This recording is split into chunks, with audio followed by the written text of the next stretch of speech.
O combo não é este perfil e este canal são contra o combo, a gente tem que enfatizar várias vezes isso. Estamos contra o combo aqui. Não o personagem de Killer Instinct, tá? O combo de Killer Instinct, tudo bem. A salada, não sei o que é Killer Instinct, porque você é um jovem padawan. Você só jogou Mega Drive. Vamos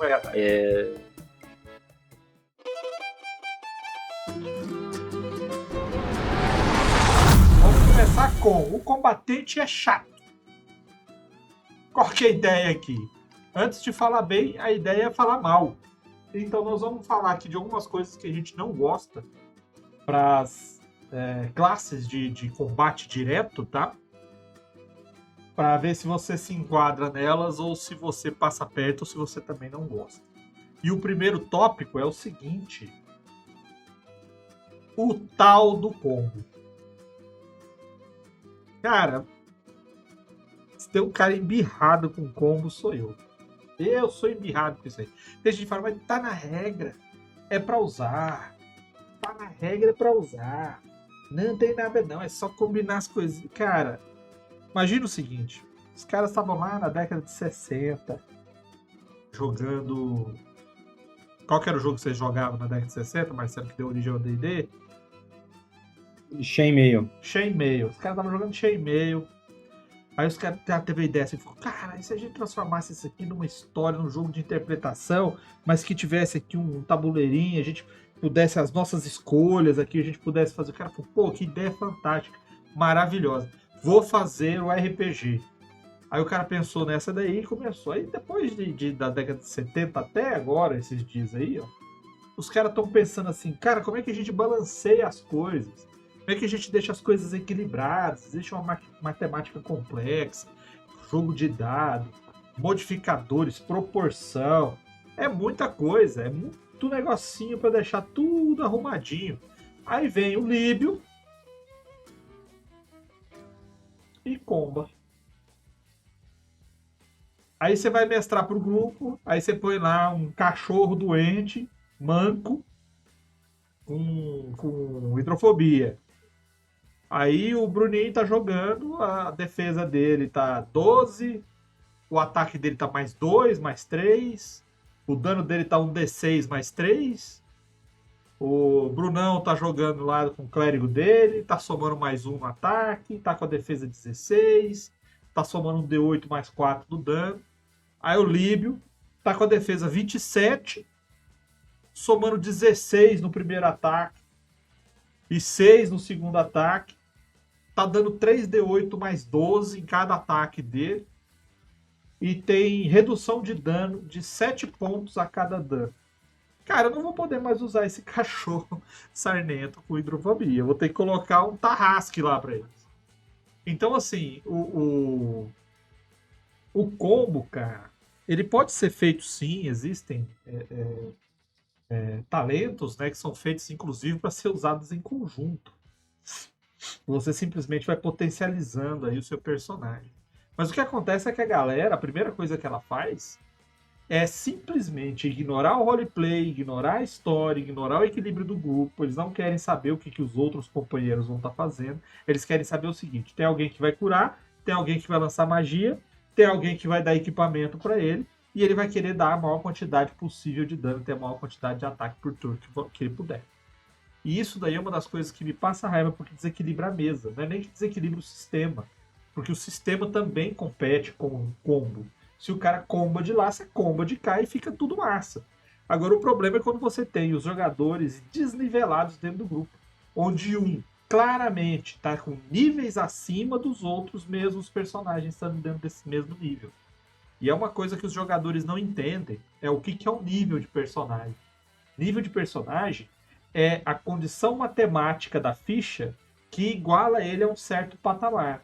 Agora, se você pega e coloca ali seu nível 7, mas você começa a articular coisas para aumentar seus atributos, suas habilidades, aumentar seus poderes, aumentar muito seus pontos de vida, e acaba em um ponto sendo muito discrepante, você acaba aumentando o nível do seu personagem sem você perceber.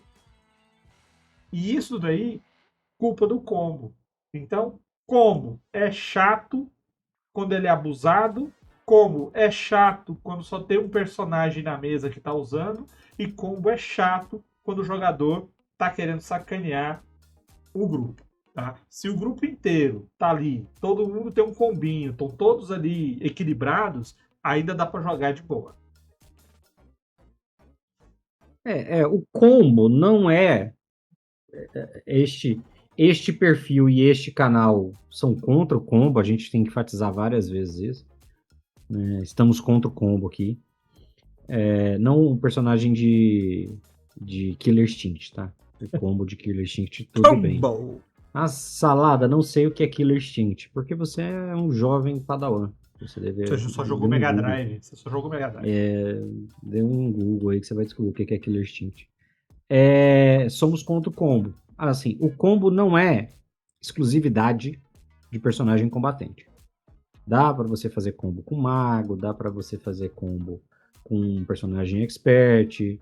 Já tive de lidar com ladino que faz combo. Tudo isso acontece. É que o combatente ele tem uma tendência. Ele tem uma tendência a ir pro combo. O cara quer maximizar, é o min-max. Ele quer maximizar a eficiência do personagem dele e ele acha que o objetivo do jogo é esse. E não é. O objetivo do jogo não é esse. Às vezes o combeiro, como a gente já mencionou aqui, o Líbio, vai tentar te engabelar, te convencendo que tudo bem ele fazer um combo porque o personagem dele foi pensado para ser um combeiro. Então ele vai te falar assim, eu fiz uma ficha que é combo para ser o melhor espadachim porque o objetivo desse personagem é ser o melhor espadachim. Isso não é um personagem, isso é uma desculpa para usar uma ficha. Isso é uma desculpa para usar uma ficha. É isso que você está fazendo, tá? Então, solução para combeiro é porrada. Expulsar do grupo. Seja no personagem, seja no jogador. Tá? Não pode bater no jogador, salada. Às vezes. Não pode bater no jogador, mas também não precisa conviver. Né? Você pode ir quando isolado. Você pode recomendar ele para um grupo que valorize combo, em que todo mundo queira jogar fazendo combo. Você pode recomendar ele que ele jogue um MMORPG onde esse tipo de postura não só é aceito como incentivado. Entendeu? Tem outros universos em que essa pessoa estará melhor adequada do que na sua mesa.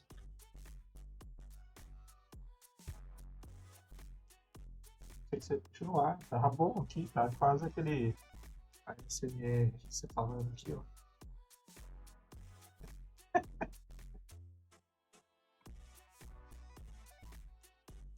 Foi isso? Desculpa, era só isso mesmo. Foi isso mesmo? Acabou assim? Tão rápido? Foi isso. É porque senão eu vou invadir meu próprio tema. É porque eu pensei, pô, a gente podia todos extravasar segunda-feira aqui no combo e tal. O Marcelo tá contido hoje. Eu sou uma pessoa muito contida. Eu sou muito fininho. Entendi. Então vamos progredir, já que é assim, né? Eu tô vendo aqui que minha câmera tá um pouco coisada, cara. Será que estou exigindo muita memória do meu computador, já que está transmitindo tantos lugares ao mesmo tempo? Bora lá, hein? Vamos seguir. Porque agora, o jogador que não quer pensar.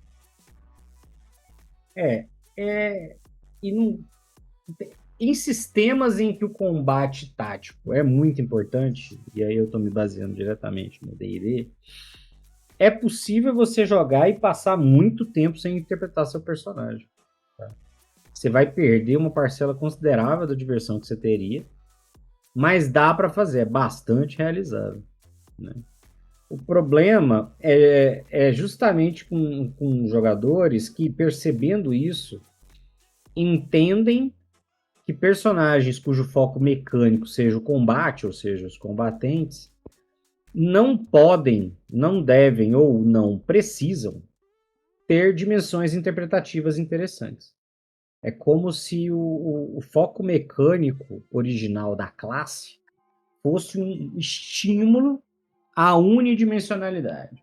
Ou seja, O cara olha para aquele sistema e fala: neste sistema o combate é muito importante. Ele olha para uma classe que é focada em combate e ele fala: tudo que envolve combate importa, todo o resto é irrelevante. O D&D tem esse estilo. O D&D tem ele dá um empurrãozinho, tá? E o problema é assim, esse tipo de postura é mais compreensível em jogadores inexperientes, justamente porque é uma postura que cria uma zona de segurança, né? Você jogar com um personagem raso, um personagem unidimensional, é muito mais fácil, entendeu? E aí a solução mais fácil pode ser tentadora para quem está começando. Faz sentido. Você não quer começar pelo mais difícil. Você quer aprender pelo jeito mais fácil e depois você progride porque é mais difícil. Isso é em qualquer coisa. Então, eu não julgo muito quem se enquadra neste caso, em quem é assim porque é um jogador inexperiente. Quando é que eu julgo? É quando isso persiste e entra em outros espectros problemáticos. O combeiro é um exemplo.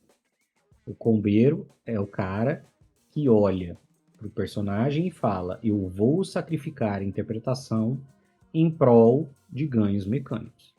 O Minimax é isso. É o cara que resolve, que é o cara do dump stat, é o cara do não preciso ter habilidades que não sejam relativas à minha classe, é o cara que faz a ficha primeiro e depois pensa numa história que se adequa à ficha. É esse tipo de postura. Exatamente. Que é o tipo de coisa que você espera de um peba, de um jogador novato. Você não espera de alguém que seja mais experiente. Você espera que a pessoa progrida além disso e entenda que é um sistema de interpretação de personagens, não é um sistema de rolagem de dados. Não é um jogo para rolar dados, senão você pode jogar tabuleiro e aí foda-se a história do seu personagem. Então, eu acho que até o enfraquecimento mecânico deliberado do personagem combatente é um caminho muito interessante de seguir. Eu sempre recomendo isso. Se você já joga D&D, por exemplo, há um tempo, eu vou te recomendar fazer isso. Você deliberadamente sacrificar elementos que seriam relevantes em combate para o seu personagem em prol de elementos distintos que criem camadas para aquele personagem. Então, eu tenho um guerreiro. Né? O MH tá falando de lacuna criativa. É mais ou menos nessa linha. Eu tenho um guerreiro. Este guerreiro, ele, em tese, ele não é só um guerreiro. Ele é uma pessoa. Ele tem outros papéis sociais. Não, mas ele é muito focado em ser um guerreiro. Mas ele é muito focado em ser um guerreiro e dentro dessa vida dele como guerreiro, ele faz outras coisas. Ele tem hobbies? Não, o hobby dele é matar pessoas. Ele tem amigos? Ele convive com as pessoas? Ele já teve oportunidade de fazer outras coisas relacionadas? Porque isso é um ponto importante de você pensar sobre o seu personagem. E esse é o tipo de pergunta que você faz quando você está pensando no seu personagem pelo lado da história primeiro. É muito melhor quando você cria o personagem e depois você faz a ficha que se adequa àquela história. Do que o contrário. É mais ou menos como a premissa de você fazer a música começando pela melodia e depois botando letra, ou começando pela letra e depois botando melodia. Na música, tem pouca diferença. Ou há quem diga que um é mais difícil que o outro e um é mais artístico que o outro. Aqui faz muita diferença. Você começar pela ficha e depois ir para a história, eu sempre acho que isso é um pretexto para você focar em mecânica e ignorar a história. Eu acho que você tem que começar pela história. E aí, esse é um ponto que eu sugiro sempre, é abrir mão, deliberadamente, de perícias úteis em combate para obter perícias de conhecimento que façam sentido com a história do personagem. Porque isso vai criar possibilidades muito interessantes de jogo e muito, muito interessantes de interpretação. Eu não vou nem levar para o lado de interpretação, vou levar para o lado de mecânica de jogo também. Faz o seguinte, temos o nosso bom e velho argumento. Turno do mago, chegou a vez do mago, o mago tá lá tendo que ler tudo, tendo que estudar o que ele vai usar, vendo os efeitos do que ele tem que fazer, acompanhando tudo que ele vai fazer, se ele tem componente, se ele tem espaço, se ele tem distância, se ele tem recurso, se ele vai pegar alguém, se ele vai ter alguma coisa com mais vantagem ou não. O ladino ele tem que calcular tudo, ele tem que calcular espaço, quantidade de inimigo, movimentação no tabuleiro, ele tem que fazer todos esses cálculos, passar pelos treinamentos, as perícias, fazer os testes, calcular se pode, se não pode, dificuldade, aquele negócio todo. Mas aí o cara escolheu o guerreiro porque ele fala assim, vou bater.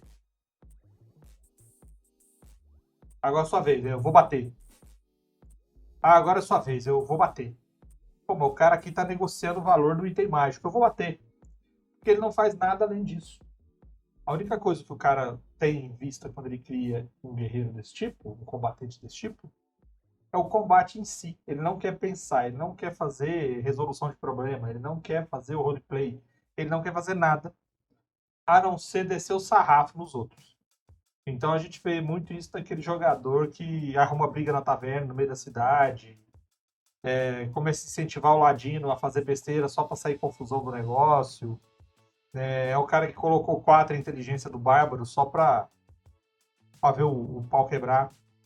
E isso daí estraga muito a história, tá? Porque os personagens assim, quando o personagem é muito extremo, ele puxa a narrativa pra ele, tá? Então quando o personagem é muito poderoso, normalmente ele é tido como o escolhido, ninguém é igual a ele. Então ele puxa a narrativa. Você não vai fazer pro clérigo que tá alinhado, tá ali certinho. É o seu personagem guerreiro, é o seu personagem bárbaro, é o seu personagem paladino que tá muito acima, tá combado, é o que vai chamar a atenção, porque você destoa. É aquele cara que não interpreta, fica sempre calado. Aí a primeira coisa que acontece é que alguém olha torto, ele já vai pro combate. Então volta-se toda a ação. Não depende mais da interpretação, do planejamento, da socialização, do trabalho em equipe. Os caras estão tentando pegar uma informação ali, tentar conversar com alguém, tentar convencer alguém, até o bárbaro levantar o machado e dane-se todo o planejamento. Leroy Jenkins, né? Acabou com tudo. Você não tem mais planejamento, virou a história em função da brigaiada do combatente. Então isso é bem chato, cara. Não façam isso. Vamos avançar? Bora. Bora avançar, então. Que o próximo, raso como uma tigela. É na mesma linha, tá? Só que aqui eu vou para um outro ponto. Não é só um ponto de interpretação, não é só um ponto. É o tal do não ter recurso. Você não tem modificação nas suas ações. Não é o personagem que é raso, é a sua interação com o jogo que é rasa. Só continuando, você não conversa, você não planeja, você não quer fazer nada, a não ser se preocupar com a mecânica, com a matemática do processo. Você não quer que o seu personagem tenha uma história. Você está pouco se lixando para a história. Você está pouco se lixando para os NPCs que você conhece. Está pouco se lixando para a motivação do vilão. Você só quer saber se o seu personagem vai vencer o desafio, se ele vai pegar o ouro e a recompensa do nobre. E isso é muito chato, cara. A não ser que você monte uma campanha para isso, que todo mundo esteja ali preocupado com isso estraga o clima para a galera. E aí você vê o clérigo lá com todos os dramas. Nossa, mas eu sigo uma divindade boa, mas aqui tem tanta injustiça. O mago, com aquele processo de eu tenho esse item aqui, parece que isso é meio maligno. E será que vale a pena? Pô, eu vou ter que fazer ali, vou ter que dominar a mente da pessoa, mas isso é errado, é complicado. O ladino, fala assim, putz, cara, é aquela pessoa ali que eu grampeei pelas costas ali, o cara não tinha nada a ver com a paçoca, cara. Agora eu tô sendo procurado. E o guerreiro? Onde é que nós estamos mesmo? Esse é quem? Quem que é o... Não, como é que a gente foi? A gente tava onde mesmo? Por que a gente tá indo pra essa cidade? Aí, cara, 6 meses de história e o cara me solta um... Por que a gente tá aqui mesmo? A gente não podia ter ficado lá atrás da taverna lá? Então, assim, cara, quando o jogo é raso, você acaba tirando toda a graça do processo. Como eu falei, a não ser que todo mundo esteja assim, tá? Mas evite, cara, evite, seja participativo. Faça com que o seu personagem tenha recursos, não só de ficha, mas de interpretação, que ajude o grupo, que faça a história crescer. Se não, é realmente jogar dado e andar no tabuleiro. Para isso você tem um monte de jogo de tabuleiro aí que você pode fazer, cara. Não precisa jogar RPG, não. Eu acho que esse é o ponto crítico, cara. Eu não vejo quem joga com personagem raso, um personagem mal pensado, ou Vamos várias. pensar. Ou, sei lá, mal escrito, vamos dizer assim. Um personagem que o cara não se dedica, né? Esse tipo de combatente é muito comum. Porque é o que a gente sempre fala. O Vermelho fala do mago, e eu acho que esse é um ponto importante. É muito difícil você jogar de mago e não se dedicar ao personagem. Não se dedicar a entender como funciona. Ele te exige ler mais. Tem todo um capítulo enorme do livro que é só sobre magias. E aí, se você vai jogar de mago, você vai ler. Você não precisa ler o capítulo inteiro, mas você vai ler aquilo ali para entender como funciona a magia. Se você quer jogar e você quer ser um bom jogador. Você vai ter que ler aquilo ali para entender como funciona. E você vai ter que ler as outras partes do livro, inclusive de combate. O guerreiro vai parar, o combatente vai parar no combate. Ele, foda-se a magia, eu não quero saber como funciona. A parar na Eu BA e no não, dano. eu não me importo com isso. Eu só quero saber como é que é pra dar dano, como é que é cura, e é isso. Ah, beleza, entendi isso aí, foda-se, vamos jogar. E tipo, brother, esse é um problema, porque aí se o cara não se dedica para entender como funciona o personagem dele, às vezes ele não se dedica para entender como funciona o sistema. Aí isso faz com que ele às vezes se desinteresse da história. Normalmente a pessoa que não se interessa pelo sistema é a mesma pessoa que não se interessa pelo cenário. E aí acontece exatamente isso que o Vermelho tá falando. Você tá narrando, e aí as pessoas falam, então a gente vai em tal lugar. E aí aparece o espírito de porco do nada, que fica calado um maior tempo, às vezes no celular na mão, e fala, mas peraí, a gente vai lá por quê? Vai para lá por qual motivo? O que a gente tá fazendo? Onde é que a gente tá indo? Porque na cabeça do cara, a função dele é só essa. É só tipo, não, beleza, galera. Quando aparecer alguma coisa aí, quando o mestre fala assim, gente, rola a iniciativa, é aí que ele levanta a cabeça do celular e fala, opa, peraí. Esse é um jogador muito ruim. E esse é um tipo de jogador que eu vejo mais em quem joga de combatente. Pode ser coincidência, mas eu vejo mais. É muito raro eu ver esse tipo de jogador em outras categorias de personagem. Muito raro.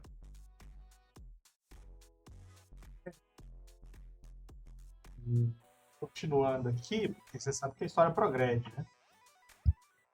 Então, para continuar, vamos falar do combatente de verdade.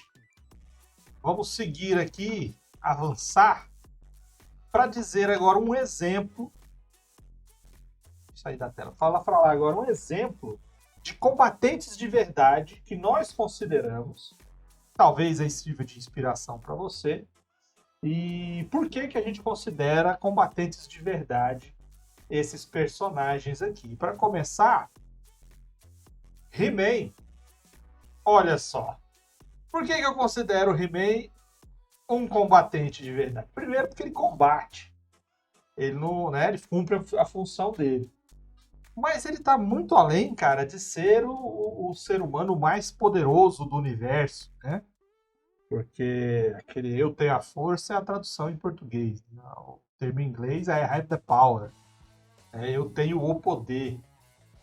E por isso, você espera que ele simplesmente saia descendo o sarrafo geral e fazendo espetinho de inimigo aí na espada e etc. Mas não, cara.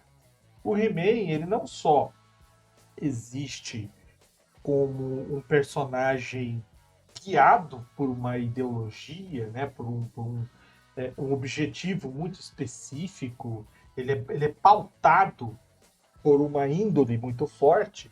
Não só isso, como ele recorre à violência como último recurso. Então, se você vê os desenhos dele, principalmente os antigos, antes de descer a porrada, antes de fazer alguma coisa, ele tenta resolver na maciota. Ele tenta resolver impedindo o progresso. Ele tenta evitar a violência em si, principalmente se tem outras pessoas envolvidas.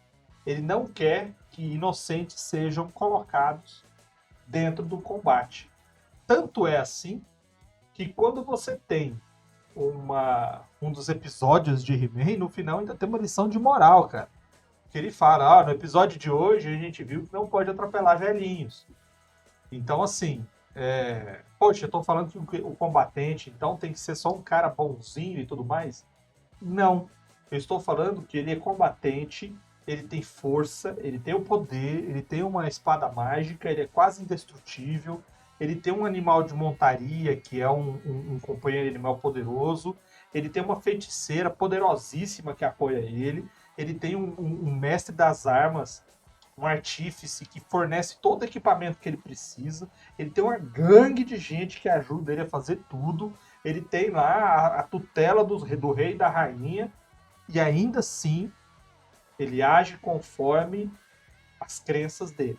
Então ele vai primeiro pelo que ele quer, pelos objetivos e pela crença, e depois ele recorre à violência. Então se você tem aí, está montando o seu combatente, se você está montando um personagem, tenha isso em vista. Não seja o personagem que fica lá olhando para cima, para quando a primeiro sinal de briga você vai para confusão, tenha um objetivo para o seu personagem. Tenha uma linha de conduta para ele. Tenha um critério onde você age de acordo com determinadas situações. Ah, eu sou um personagem maligno, mas ele é um maligno caótico e mau? Não, cara, ele é um cara neutro e mau, ou seja, ele é egoísta. Não, ele é um cara leal e mau, ou seja, ele é tirânico. Não, ele é um cara aí que ele é neutro, então às vezes faz coisa boa, mas às vezes ele faz coisas ruins, mas é porque aqui a gente está preocupado agora em achar onde é que está o fulano que pegou aquele item que a gente precisa. Então não é hora de fazer isso, não é hora de fazer aquilo. Então foca o personagem numa linha condutora de interpretação, no objetivo, em mais coisa do que bater e jogar dado, porque aí você vai fazer o seu personagem ficar completo. Olha a quantidade de coisas que eu tive que falar para descrever o personagem do He-Man. Olha a quantidade de coisa que tem em volta dele, que ele atua junto. E esses personagens que estão em volta dele, não estão em volta dele porque são personagens do grupo ou do mestre que estão ali por obrigação. Ele cativa essa presença. Ele apoia os companheiros, ele ajuda quando ele é solicitado. Eles têm interesses em comuns. Né? Esse personagem doidão que só vai pra briga e que ele só tá junto do grupo porque eles são amigos na vida real. E lá dentro do jogo eles vão ajudar mesmo porque, né, tem que jogar junto. Porque se aquele troço fosse de verdade ali, quando o cara começasse a fazer isso pela segunda vez, essas confusões, o cara fala, não, cara, vai pra sua casa que a gente não quer você aqui no grupo, não. He-Man é um bom exemplo e, assim, você não precisa ter essa coisa de duas formas, né? Porque o He-Man tem isso, né? Ele tem duas formas diferentes. Ele tem a forma de Príncipe Adam e ele tem a forma de He-Man. E assim, ele é um pouco do que explica essa dicotomia. Quando ele está com o Príncipe Adam, ele tem uma postura.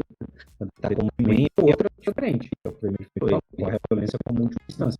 Você não precisa fazer um personagem que tem uma forma mágica para justificar isso. Você pode fazer com que o personagem já tenha esse perfil naturalmente.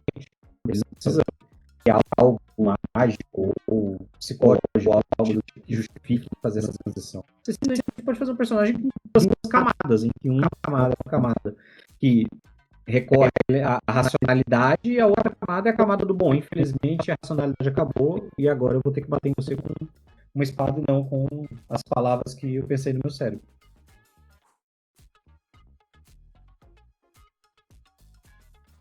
Wilson, Eu acho que é, né? eu tô acompanhando aqui, cara, o YouTube por algum motivo tá aqui no meu fica lento, sei lá, não sei. Aí o papo no chat lá tá correndo e pra mim tá lá no início. Mas bora lá. Você não tem que clicar, acho que você tem que clicar no negócio lá que faz ele andar sozinho. Não é nem o chat, Tem não. alguma coisa que o você vídeo. clica lá. É o vídeo. O vídeo era pra estar correndo. Tá. Mas não tem problema, não. Eu vou lá, eu participo. Eu sei o que eu estou falando. Eu participo lá também, viu? Tem chat aqui num, tem chat no outro. E a gente louco aqui no meio. Então vamos seguir. Vamos seguir que o segundo personagem que são considerados, dos personagens que são considerados por nós, o seguinte é Aragorn, filho de Arathorn. Que surpresa, né? Não Quem é poderia imaginar verdade. que o Marcelo ia sugerir o Aragorn como exemplo de combatente de verdade bem feito, Eu sabia para que inspirar era os isso. personagens. Nunca. Eu não estou enfrentando neste momento nenhuma das alegações de que eu sou um jogador estereotipo de RPG, galera. Desculpa, não vai ser hoje. Aragorn 2, não custa lembrar, tá? Aragorn, ele é o segundo de seu nome. Aragorn 2, filho de Arathorn. O Aragorn, ele é claramente um combatente, ele é um guerreiro. Eu lembro que quando saiu O Senhor dos Anéis eu já jogava D&D. uma das diversões que a gente tinha era longas discussões sobre qual é a classe, qual é a ficha desse personagem. A gente falava... a gente fazia fichas. Isso é assim que você descobre quem era muito nerdola no colégio, né? A gente passava as aulas antes do recreio, ignorando as aulas e fazendo ficha de personagem para chegar no recreio e comparar quem tinha feito a ficha mais fiel ao que a gente via no filme. E aí, na época, a gente jogava o D&D 3.0, e eu lembro que o Aragorn era um personagem extremamente difícil de fazer, porque ele tinha a habilidade de ranger, de patrulheiro, mas ele tinha... O D&D terceira edição tinha um problema seríssimo de build, que você tinha que ter talento, e era, sabe, aquele negócio que ele saía andando e fatiando orc? E aí você via ele andando e cortando bilhão de orc. E a gente falava, cara, num turno pra você cortar aquele tanto de orc ali, você tem que ter a build. A gente chamava de a build da mobilidade, que você tinha que ter 6 talentos diferentes para você chegar num ponto em que se você derrubasse o cara num turno, você conseguia bater no outro. E aí, enquanto você podia se deslocar entre ataques. Isso na terceira edição não existia, tá? Não sei se vocês sabem disso. Na terceira edição você precisava de um talento que eram 4 talentos diferentes para você poder dar um ataque, se mover e dar outro ataque. Corrida, essa era uma das maiores restrições de combate. Era corrida, mobilidade, deslocamento. Deslocamento. E tinha mais um. E aí a gente colocava no bloco dele para ele conseguir fazer o que ele fazia, trespassar aprimorado. Porque o trespassar te permitia atacar outro alvo adjacente. Então, às vezes, ele derrubava 2 orcs próximos. O trespassar aprimorado te permitia dar ataques em todo mundo ao redor. O trespassar era só um. Então, a gente fazia esse era o nosso hobby. Né? Mas o ponto que eu tô trazendo do Aragorn aqui não é esse. Ele é, obviamente, um combatente muito poderoso. Mas ele é tecnicamente um ranger. Ele é um patrulheiro. O nome do grupo ao qual ele pertencia era o Patrulheiros do Norte. Ele era um patrulheiro do Norte, que era o grupo responsável pela proteção daquela área do condado. Né? Aragorn dos teclados. Exatamente. Quando você vê o que ele faz ao longo dos filmes e do livro, obviamente, você vai ver que ele vai ter momentos muito importantes em rastreamento, ele vai ter momentos muito importantes em evitar rastreamentos, na hora de fugir, etc., em viagens distantes. Ele vai ter momentos de organização tática em combate complicadíssimos, de momentos de liderança, e ele vai ter, e esse eu acho que é o ponto por que eu quis trazer ele, momentos muito relevantes de persuasão e diplomacia. Isso vai acontecer em vários momentos da história. O Aragorn não é um burrão com uma espada grande. Né? Ele não é um personagem combeiro. Ele claramente, e essa era a discussão que a gente fazia na ficha, claramente gastou algumas perícias em perícias sociais e mentais e não apenas em natação, atletismo, acrobacia, aquelas perícias que o personagem físico sempre pegava. Né? Só corrigir, o Sons tá falando, o Aragorn é idoso no livro, só deixa mais pra ele não é idoso. A história da Sociedade do Anel, ele tem 87 anos, eu acho. O que, para um homem de Númenor, que é a espécie dele, era a maturidade. Ele estava no auge da vida. Porque os homens de Númenor, não é Númenor, é Númenor. Os homens de Númenor viviam até 200. Então era como se uma pessoa que tivesse expectativa de vida de 70 tivesse 35. Depois é que os homens os homens de Númenor vão acabando e os homens que vão ficando na Terra-média a partir da Quarta Era já são são mortais mais jovens, né? Mas é isso que eu ia falar, o Aragorn, ele não é um burrão com a espada grande. Então, assim, o momento em que ele se cacifa, por exemplo, para ser rei, é o momento em que, depois que o Denethor desiste, recusa aceitar ele como rei, ele vai lá e cura o Faramir usando o conhecimento dele de ervas, porque ele era um herbalista foda. Ele tinha aprendido a usar as ervas como patrulheiro. E ele vai lá e cura o filho de um adversário político para demonstrar a capacidade dele de ser rei. Ele faz acordos diplomáticos com os elfos, ele faz acordos com os homens de Rohan. Então, assim, ele não chega a rei de Gondor apenas por liderar as batalhas vitoriosas e ser um exímio combatente. Ele chega a ser rei mais por causa das habilidades dele que não são necessariamente envolvendo combate. E esse é um ponto que eu acho importante de entender. E o Aragorn é um combatente fodão, mas ele claramente tem outras habilidades que também são igualmente úteis no percurso da história que ele passa. Não adicionar não, cara. Porque ele, ele assume o papel perfeito, né, do combatente. Ele lidera, ele protege, ele resguarda, ele tem a tática, ele tem o ataque, ele tem a defesa, ele tem a resistência, ele é aquele que não pode desistir, né? Porque se ele desistir, o grupo pode ruir. Então, assim, existe uma série de características importantes para um combatente no grupo que está centrada no Aragorn, cara. A gente tava falando ali no outro chat, além disso, ele pegou a filha do Aerosmith. Então, assim, não tem como esse cara aí não ter cumprido o papel dele. Amigo, este homem não só pegou a filha do Aerosmith, ele convenceu ela a deixar de ser imortal por ele. Tem noção do nível de persuasão, do nível de lábia, do nível de molho que você tem que ter para convencer uma elfa a deixar de ser imortal? Não é mesmo? Então, assim, por esse motivo, cara, faça o Aragorn na sua mesa e pegue a filha do Aerosmith você também. É isso. É essa a mensagem que a gente queria deixar hoje. Entendeu? Exatamente. Vou até anotar aqui, ó.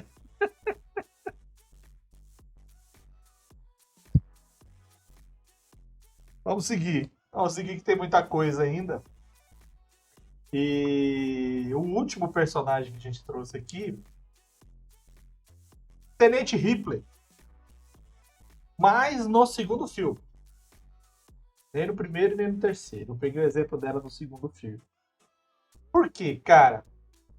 Primeiro, porque aqui, se você não tá prestando muita atenção, eu acho que você não está, porque você é desses, eu te conheço. Marcelo Salada e eu, nós achamos que ser um combatente vai mais do que dar porrada, vai mais do que somar muito no seu ataque. Ele tem a ver com função.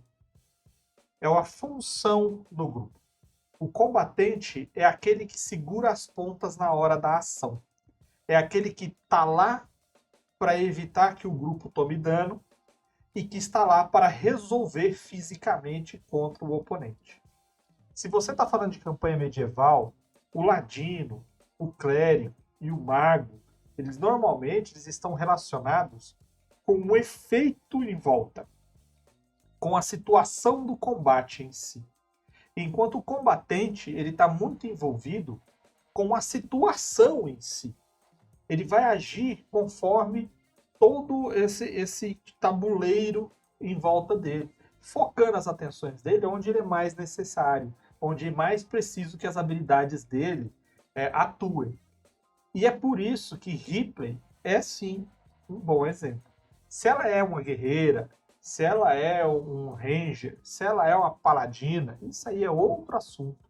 Porque, na verdade, eu acredito que se fosse transformar ela com as regras de D&D, ela seria uma multiclass. Você tinha que misturar um monte de coisa. Mas quais são os princípios? Primeiro, ela não afina diante do perigo. Ela não afina. Ela já passou por coisas que uma pessoa comum não sobrevive. Ela já passou por situações onde o inimigo era tão mais poderoso que ela.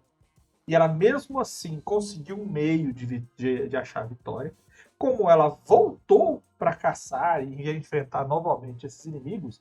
E durante todo o percurso, você vê as características que movem esse personagem, que é a liderança, o pensamento tático e estratégico, o controle de recursos. Vai ter coisa que vai ser falada aí mais à frente, né? O controle diário, o planejamento e a estratégia. A interação com os outros membros do grupo, o uso de equipamentos, tudo isso focado em salvar a todos. Fazer com que o combate seja mais focado nela do que nos outros. Cenas do filme, quem não assistiu, você está errado. Você devia ter assistido antes. Não assista o 2 antes do 1, tá? Não faça isso. Mas se você não assistiu, assista. O que ela faz que vai casar com isso que eu estou falando? Os caras vão lá pro lugar, tiraram ela lá do lugar, no início do filme ela fala assim, galera, tem um perigo lá, vai lá não. Tem não, cara. Tem perigo lá não. Tem um perigo lá sim. Eu enfrentei um bicho lá. Tem nada disso não. A gente já mandou gente lá e não tem nada. Como assim que vocês mandaram gente lá e não tem nada? Pô, tem uma galera morando lá já tem 10 anos e não aconteceu nada. Aí, pronto, tá lá. Olha o problema. Aí, beleza, fica com aquilo na cabeça, o medão dela. Aí chega um cara e fala assim, ó, deu ruim lá. Você falou que tinha um problema, a gente talvez tenha um problema mesmo. Bora lá? Aí ela, pô, eu não quero, eu tenho medo, eu já me sacaneei, eu quase morri e tudo mais. Só que ela faz o quê? O dever tá chamando. Então ela vai lá. Ela decide ir. Chega lá, ela é uma consultora. O que ela faz? Ela passa as informações do que ela sabe, divide a experiência, tenta ajudar, fiscalizar, observar tudo. Quando o pau quebra a primeira vez e o pessoal tá batendo cabeça, o que ela faz? Ela assume o controle do veículo e vai salvar a galera que tá lá. Passa através de tudo, atropela bicho, entra no negócio, faz tudo que ela tem que fazer. A partir daí, ela, que era uma piloto, que nunca foi do combate, que nunca foi de nada disso nesse sentido, ela passa a atuar junto com os soldados que estão lá. E detalhe, numa situação, inclusive, de comando. Cuidando de uma criança que tem um sobrevivente essa criança, cuidando dos feridos, cuidando de todo mundo e ainda assim no meio da bagaça. E para quem vai assistir no final, perto do final, né? Ela ainda vai lutar de novo contra uma criatura muito mais poderosa que ela, muito mais poderosa que a criatura que ela lutou no primeiro, inclusive utilizando outros equipamentos para os quais ela foi treinada. Ou seja, ela utiliza ferramentas para o combate. Tá aí a imagem que não deixa mentir, e isso aí foi um modelo feito para o filme. Ele funciona, tipo uma empilhadeira. Muito legal. Então, assim, acredito que ela é um excelente exemplo. Você não precisa ser um destruidor de mundos para ser um bom guerreiro. O combatente, eu acho que essa coisa da liderança, né? Da liderança pelo exemplo, mas especialmente da liderança de eu vou para frente, essa coisa meio vanguarda, meio ponta de lança. Mecânica, esse é um ponto que eu acho que a mecânica, na verdade, estimula esse tipo de comportamento, né? Que é simplesmente o combatente tem mais ponto de vida. O combatente aguenta mais porrada. O combatente aguenta mais tranco. Né? Ele é feito para ter mais ponto de vida, ele é feito para ter mais defesa, o que diminui a chance de perder ponto de vida. Então, o combatente ele é talhado para ter essa função de liderança física, de avanço, de ser a pessoa que vai na frente. Não que precise, mas eu acho que mecanicamente, para você não passar pela situação que eu passei muitas vezes, de ter o ladino que achava que era o líder e ia para frente, e aí tomava um tapão, e no segundo tapa de troll ele caía, e a gente tinha que parar para curar ele. Para você não ter que lidar com isso, é bom você ter o combatente. É essa parte. É muito estranho se alguém joga com um personagem combatente e fala, eu vou ficar mais para trás. Vou observar por enquanto. Vou só observar. Ok, existe combatente que é de ataque à distância. Eu já joguei, né? eu pessoalmente, em qualquer MMORPG que eu jogo, a maior parte dos jogos que eu jogo, como eu sou uma pessoa de reflexos lentos, qualquer jogo que dependa muito de eu saber a hora de bloquear, desviar essas paradas, eu não tenho paciência, não vou aprender a fazer isso, não consigo. Então eu jogo com personagem de ataque à distância. Meu objetivo é matar sniper. Eu quero matar sem nem verem quem tá atacando. Eu quero fazer isso. Então, a menos que você esteja jogando com personagens desse tipo, e tudo bem, normalmente você vai ser ponto de lança. Tanto é que o grupo, eu tenho um grupo que eu narro presencial, a gente está muitos meses já sem jogar, que o combatente, o único personagem combatente, porque é um grupo com uma ladina, uma barda e uma guerreira, uma arqueira arcana. A única combatente é a arqueira arcana. Então, e ela é a única que tem ponto de vida realmente para segurar o tranco. Só que ela é arqueira arcana. Então, assim, o objetivo dela é lutar de longe enquanto for possível. E isso virou um problema. Isso virou um problema para o grupo, porque em situações em que eles não consigam derrubar os inimigos antes deles chegarem para o ataque corpo a corpo, as chances de sobreviverem ou de não tomarem danos massivos é pequena. Então, a arqueira arcana meio que já assimilou essa ideia de que, tipo, rola um momento Elfos de Senhor dos Anéis, de a gente vai pregar a flecha aqui enquanto der, e aí na hora que as criaturas estiverem entrando no alcance, o comandante vai falar, então, espadas, os caras vão guardar o arco, puxar uma espada e ficar pronto para isso. Ela já entendeu que vai ter que tem essa dinâmica. Então, esse é um ponto. O combatente, a Ripley é um bom exemplo disso. O combatente, ele espera-se dele que ele assuma esse papel de uma liderança. Inclusive, mais de uma liderança, de uma vanguarda física. Que ele vá na frente, que ele lidere pelo exemplo, que ele traga essa coragem. Espera-se dele isso. Mais do que você esperaria de qualquer outra categoria.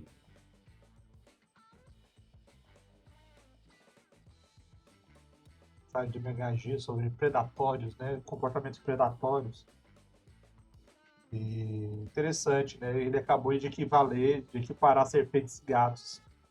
Ah, mas eu não estou vendo o chat. Pô, devia estar aqui ao vivo. Eu não entendi a comparação de serpentes e gatos, mas ok. Que é que o gato vai comer você se você morrer? Sim. Ah, não, mas eu não tiro a culpa do gato, não. Eu já falei isso pros meus gatos, já que eu perdoo. Se eu morrer e tiver só a gente em casa, eles estão autorizados a comer meu rosto. Eu ia fazer uma piada, mas eu não quero fazer uma piada. Não precisa. Se você pensou em fazer a piada e você desistiu de fazer a piada, normalmente é bom sinal. Raramente é bom que você desista da desistência e volte a fazer. Exatamente. Confie no seu primeiro instinto. Exatamente. E é por conta dessa questão de instinto que nós vamos seguir. Vamos seguir para quê? Vamos seguir para ir para frente. Vamos falar além do machado. Vamos agora para uma parte onde nós vamos falar o que o guerreiro tem que fazer para não ser um guerreiro ruim, para não ser um combatente ruim, para não ser um ranger ruim. E para começar, o primeiro tópico é este aqui. Não transforme o combate numa planilha. Cara, dá para fazer coisa demais no combate. Nós já falamos isso aqui. Você tem 1 milhão de coisas. Você pode usar o ambiente, você pode usar recursos, objetos, ferramentas, pode usar os companheiros, os inimigos, movimentação, itens mágicos. Você pode usar o que você tiver à disposição para resolver uma questão, para você resolver uma situação. Tirando criaturas que geralmente são caóticas e malignas, tirando aberrações ou criaturas planares, ou inimigos muito motivados, a maioria dos seus adversários não quer lutar até a morte. A maioria dos seus adversários não passa por qualquer obstáculo. Eles não ignoram qualquer perigo. Então, se você estiver jogando com um guerreiro, para de joga o dado de ataque, joga o dano, toma o dano, joga o dano, toma o dano, joga o dano. Não faça o seu combate virar uma planilha de números. Faça as coisas acontecerem. Faça as coisas agirem ao seu redor para se favorecer e para favorecer os outros personagens. Tira o ladino daquela emborrascada que ele tá cheio de gente em volta dele, indo para cercar o cara, não indo lá batendo em todo mundo só, porque às vezes você não pode se afastar do mago, mas você pode jogar uma cadeira, você pode jogar um obstáculo, você pode fazer com que o ladino tenha algum tipo de, esqueci a palavra, cobertura. Você pode fazer alguma manobra em que você pode se deslocar para um terreno mais estranho ou um terreno mais obstruído, sem necessariamente só jogar dado. Você pode pular por cima de uma mesa, você pode fazer uma porção de coisas em que a sua movimentação vai mover a movimentação também dos seus oponentes. Como o guerreiro ele tem a resistência normalmente maior e tem pontos de vida, ele geralmente puxa o combate para ele. Afaste dos seus companheiros. Faça os seus inimigos terem dificuldade de chegarem neles e em você. Use os recursos, use as perícias para simplesmente bater e apanhar. Por quê? Porque quando o jogo fica mecânico demais, eu bato, isso aí significa que esse combate não vai trazer nenhum tipo de aprendizagem para o personagem e não vai deixar o lugar, né, a mesa mais emocionante. Você está só esperando o momento final para ver se você vai sobreviver ou não. Você não está realizando feitos realmente importantes. Tá? Então começa a fazer esse tipo de avaliação do lugar, esse tipo de avaliação do cenário. Acho que a gente tem, não tem, Marcelo, um vídeo que fala disso, né? De usar o ambiente ao seu favor Vou até colocar Sim. aqui no card. Tem um vídeo, uma transmissão toda sobre como tornar os combates mais interessantes. Isso mesmo.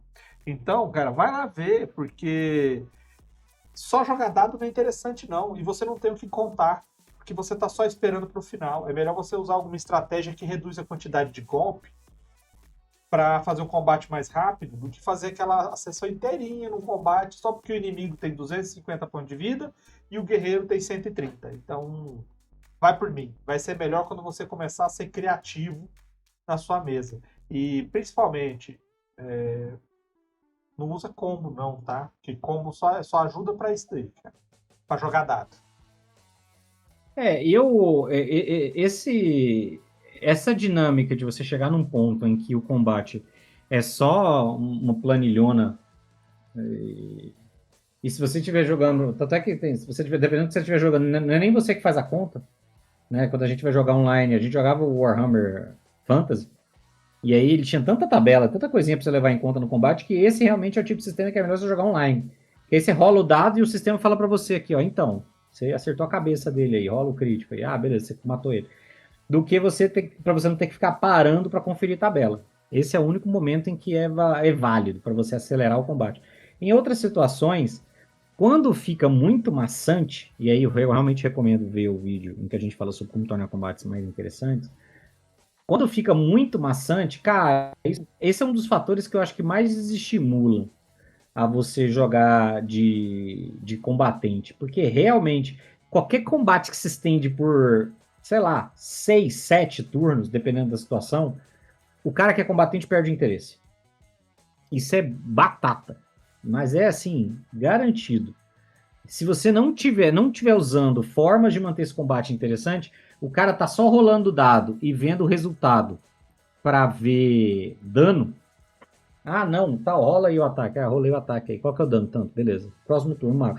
Aí o mago dá pirueta, faz 1.200 coisas diferentes. O ladinho explica que ele escondeu atrás do baú, faz o teste de esconder e tal, não sei o que. E volta pro guerreiro, ele, tá, vou dar um ataque no monstro que tá adjacente a mim aqui. Ah, não, o monstro estava adjacente e caiu, tá? Qual que é o monstro mais próximo? Aquele ali, eu vou lá nele, vou bater nele. Tá? Ah, rola o ataque aí. Ah, errou. Rola o ataque, acertou, dá o dano. Cara, essa é a hora que o cara que joga de combatente, 90% das vezes, cata o celular e vai fazer outra coisa. Porque ele realmente abraçou a ideia de que o que ele tá fazendo... E esse é um jeito muito fácil de você perder o interesse do jogador. É culpa de quem isso? De todo mundo. É culpa do mestre que não tá conseguindo fazer um combate que engaje. E é culpa dos jogadores que também não estão fazendo um combate que engaje. Esta responsabilidade não é exclusiva do narrador. Essa responsabilidade é conjunta. Tá? Agora, se você percebe que você não vai conseguir fazer isso de uma maneira orgânica, dentro de um sistema tático que seja naturalmente propenso a ter longos combates, e quanto mais forte as pessoas ficam, D&D é um exemplo disso, um combate de nível baixo é rápido, um combate de nível alto demora um século. Procure adaptações, né? Essa galera que transmite gameplay de D&D, na maior parte das vezes você vai ver que raramente os combates demoram muito. Por quê? Porque os caras adaptam o sistema para aquilo ali funcionar de uma maneira rápida. Porque se é tedioso para quem está jogando, é mais tedioso ainda para quem está assistindo. Então esses caras normalmente adaptam justamente os sistemas para permitir que isso seja mais rápido e não perca o desinteresse de ninguém, nem da mesa nem fora. E prosseguindo, então, tática de combate e controle. Quem identifica essa imagem aí? Quem será? Essa imagem aí é da Ordem do Palito. Se você não conhece a Ordem do Palito, eu lamento, recomendo que você procure depois. A Ordem do Palito é um quadrinho que deve ter uns 20 anos essa altura. Ai, mais, viu? Não sei se é mais, porque 20 anos é 2006, não tinha tanta internet assim. Né? Mas eu lembro de ver esse troço, acho que era 2002. Nossa senhora. Eu não devia ter pensado sobre isso, porque agora eu tô triste com a minha idade. Eu não fico triste com a sua idade, Marcelo. Ah, não, eu fico bastante triste com a minha idade. Porque a Ordem do Palito, eu não sei quando surgiu, enfim, mas faz sentido. É um quadrinho sobre D&D. Ele conta a história de um grupo de personagens. E ele começa, pra você ter ideia, ele começa no D&D 3.0 E uma das primeiras histórias, se não a primeira, é eles brincam muito com metalinguagem, são eles atualizando os personagens do 3.0 para o 3.5. Ele tem essa brincadeira com a metalinguagem do negócio. E eu gosto muito da construção dos personagens, não todos, eu acho que ele foi evoluindo com o tempo. Então, se você ler no começo, ele ainda era muito estereotipado em algumas coisas, tanto em personagens quanto nos roteiros, nas piadas, e eu acho que ele foi ganhando em qualidade com o tempo. E eu gosto muito do personagem que é o líder, que é esse que está na imagem aí à esquerda, o Roy Greenleaf, que ele é um guerreiro, é o líder do grupo, e ele é um guerreiro. Eles enfatizam isso, né? Ao dar detalhes da história dele, eles enfatizam que ele é de uma família de magos. A irmã dele era mago, o pai era mago. E ele vem de uma família de magos, o que eles meio que usam para atribuir a ele uma inteligência mais alta. E aí você deduz que a ficha dele seja de um personagem com uma inteligência mais alta, que não é como um personagem guerreiro. E ele é, inclusive, hostilizado, vítima de bullying pela própria família, justamente porque ele não quis seguir o caminho da magia, quis seguir o caminho do combate. E como é que eles constroem esse personagem de uma maneira interessante? Mostrando qual é o uso que ele faz da inteligência. Então ele é um personagem que lidera tudo aquilo que a gente falou mais cedo, que lidera pelo exemplo, que lidera que é vanguarda, que aguenta o tranco, tudo aquilo ele faz. Mas o principal ponto ele é a cabeça tática do grupo. É ele que dá as ordens, é ele que olha e fala, a situação é essa, a gente tem que derrubar esse inimigo primeiro, então o mago tem que fazer isso, o clérigo tem que fazer aquilo, entendeu? Fulano, a prioridade é curar fulano, tudo isso ele faz. E em vários momentos eles mostram como ele é um personagem pensado para as outras coisas. Tem uma luta que tem bastante tempo, eu não vou lembrar qual é, sei lá, uns 15 anos que essa história acontece, que ele derrota um inimigo, que ele tá muito enfraquecido, eu acho que ele tá até sem as armas e tal, e ele derrota um inimigo usando o inimigo quebrando pilastras do local em que ele está para o teto cair sobre o inimigo. E aí ele até brinca, ele fala assim, na época o 3.5 tinha isso, que é pegar perícias que não sejam da classe. Gastar pontos para pegar perícias que não sejam da classe. No caso, ele pegou em arquitetura e engenharia. Conhecimento, arquitetura e engenharia. Então, assim, você vê que ele é pensado para ser um personagem que não é maximizado para combate. Ele é um personagem pensado para ter uma história interessante. E isso faz com que, quando você conta a história dele, isso aconteça com alguma frequência, né? De maneira muito eficiente. Então, voltando ao exemplo do Aragorn também. O treinamento de um combatente não envolve apenas o combate mano a mano contra um ou mais inimigos. Ele envolve entender as dinâmicas de combate ao redor. O balanceamento de forças, os elementos a serem levados em conta. Quando o inimigo é mais frágil é o poderoso, ele precisa ser derrotado. Quando é necessário derrubar o inimigo mais forte porque ele impede de chegar um comandante, por exemplo, é ele que vai determinar isso. Quando funciona atacar um líder para desmobilizar um grupo. Tudo isso é tática de combate, né? Então faz sentido que isso seja estudado e praticado por qualquer tipo de combatente. O bárbaro, o ranger, vão enfrentar animais, um urso, que é um animal feroz, mas individualista, ou uma matilha de lobos. O guerreiro vai fazer o treinamento dele na arena no mano a mano, mas ele também vai ser treinado para batalhas campais. O monge vai fazer os combates mano a mano, mas vai ser treinado para as artes marciais para lutar com mais de um inimigo. Então, esses combatentes, dentro da lógica de criação do personagem, da lógica de funcionamento da classe, vão ter esse tipo de formação, para você entender de tática de combate. Então é bastante razoável que o combatente seja o líder do grupo durante esses confrontos físicos. Claro que ele também pode ser fora dos confrontos, a gente voltando ao que a gente falou sobre a replay. Mas o natural é que o combatente, diante do conhecimento que ele possui sobre táticas e estratégias de combate, que ele detém algum tipo de poder ou influência nestas situações, né? Incluindo ações que não sejam de combate direto. Planejar emboscadas, planejar armadilhas, ele não precisa ser a pessoa que faz, mas ele tem que ser a pessoa que entende por que está fazendo e de que maneira está fazendo.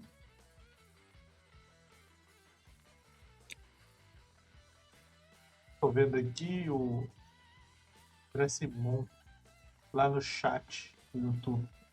Meus amigos, manda um abraço para Janguta.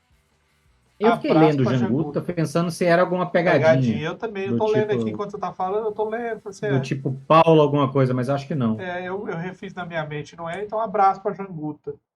Um abraço para Janguta, a menos que tenha algum complemento agora, mas enfim, aí com a gente. Não tem muito o que complementar, não, porque é um resumo aí do que eu falei, seria uma boa, não um resumo, né?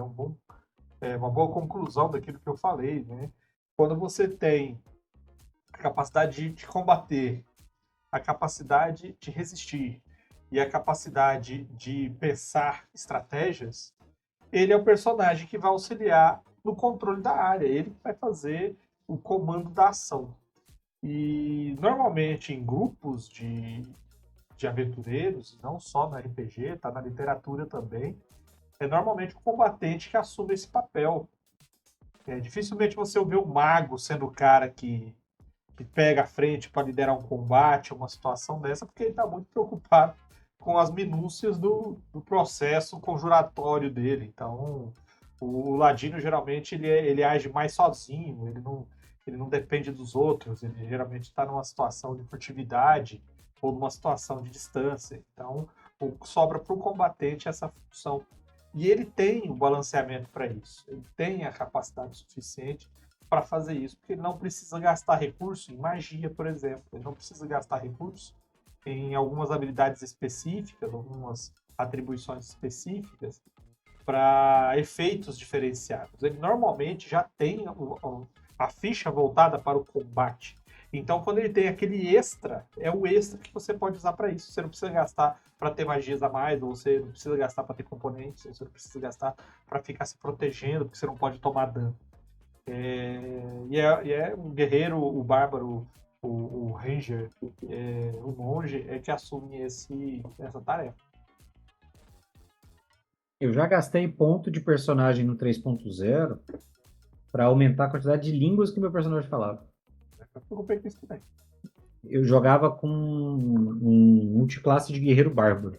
Eu joguei com um anão muitos anos. Joguei com um anão. Quando a gente começou, ele já começou nível 4. Não. Nível 3. E aí ele já começou como 2 níveis de guerreiro e um nível de bárbaro. E aí eu fui subindo paralelo. Eu lembro que quando a gente parou, a gente estava no 17, eu tinha acho que 10 de guerreiro e 6 de bárbaro, 7 de bárbaro, uma coisa assim.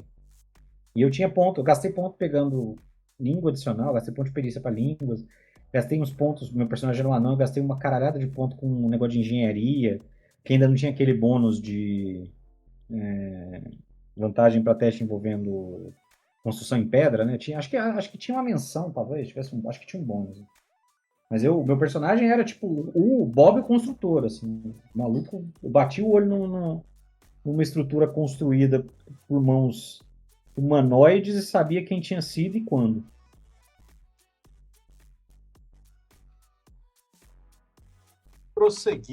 Vamos prosseguir.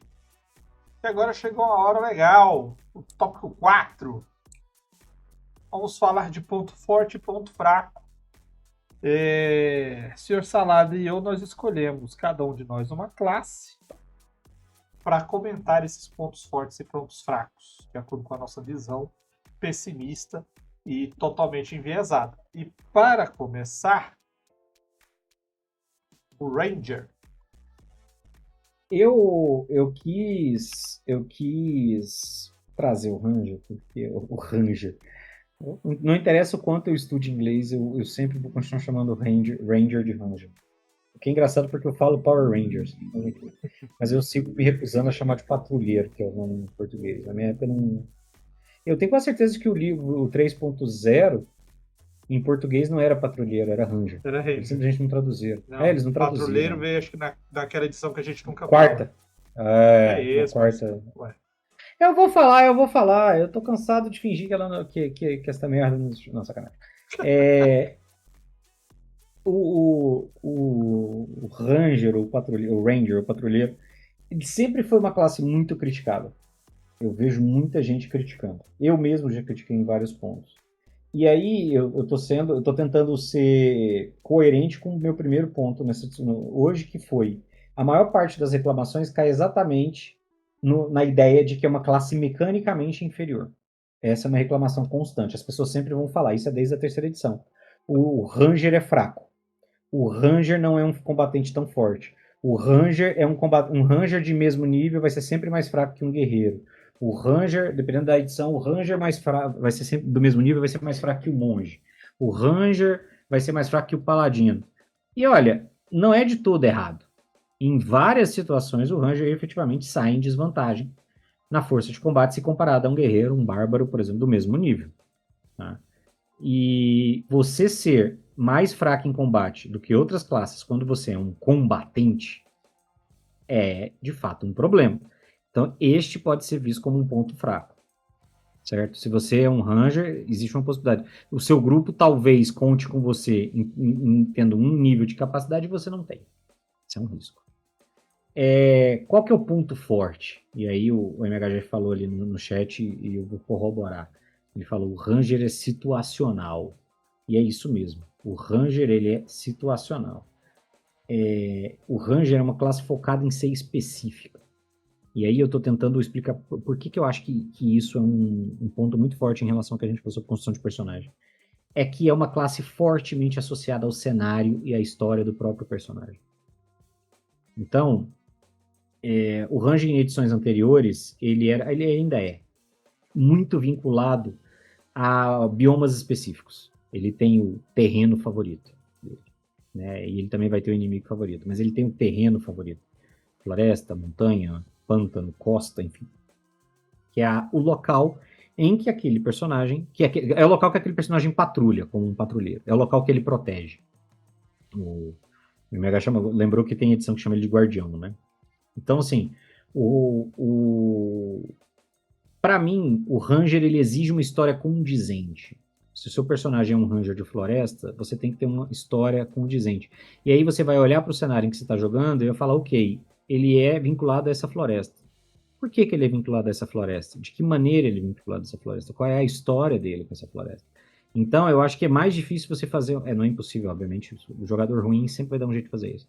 Mas é mais difícil você fazer um Ranger desconectado do que outras classes, como, por exemplo, um guerreiro, né?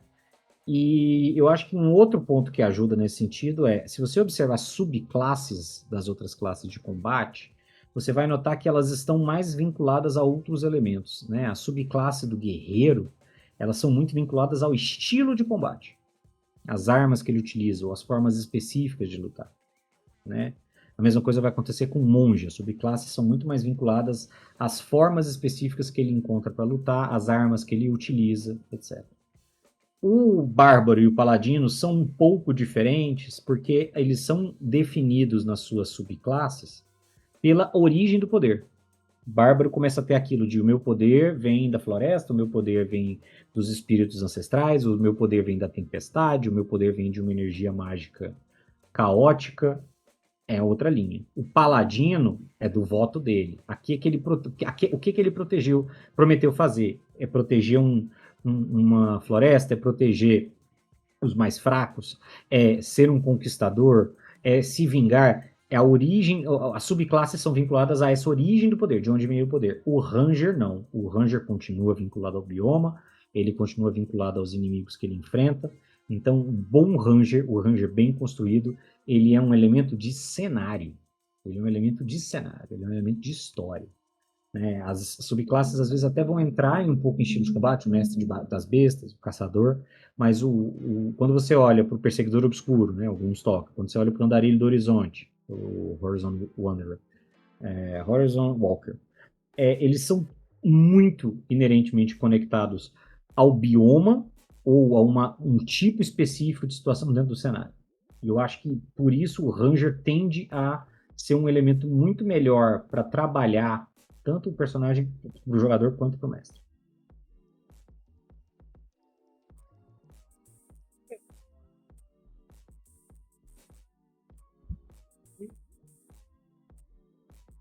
A conversinha fiada.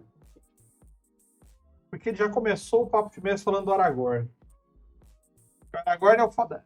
O Aragorn é o cara, é o bichão das campanhas. O Aragorn é o... Quando você fala ali da terceira edição, ele era bem fraco, né? E na terceira edição ele tinha... a base de ataque dele era parecida com a do guerreiro, mas a evolução dele era mais lenta. O ponto de vida dele era menor, só que ele era bem menor. E as perícias dele, que você gastava ponto para ter perícia, né? Elas eram muito focadas para ele ser uma imitação de druida. Quando chegou a 3.5, eles deram uma melhorada no range. Então eles aumentaram os pontos de vida dele, ficou D8, quando o guerreiro é D10. Eles melhoraram a base de ataque, igualando a base de ataque do guerreiro. Só que o que ele perdia em relação ao guerreiro era a quantidade de talentos direcionados ao combate. Que enquanto o guerreiro ganhava talento só para combate o tempo inteiro, era o bárbaro ganhando fúria e o guerreiro ganhando talento para combate. O ranger ele tinha que ter o seu animalzinho, o seu terreno favorito, o seu inimigo favorito, a sua bota favorita, a sua capa da cor certa. Então tinha essas coisinhas que dava essa desmembrada. Quando o Pathfinder surgiu, quando teve a quebra da licença aberta do D&D, que ele foi fazer a edição que a gente não comenta, a Paizo lançou o Pathfinder. E aí, meu amigo, o Ranger virou o Satanás. Tem um vídeo que foi muito viral na época, que um cara aí de 6º nível, de 5º nível de Ranger, ele deu um ataque de flechada num orc, que ele tinha dado, se não me engano, ou 128 ou 148 de dano, por causa dos talentos do Ranger aplicados.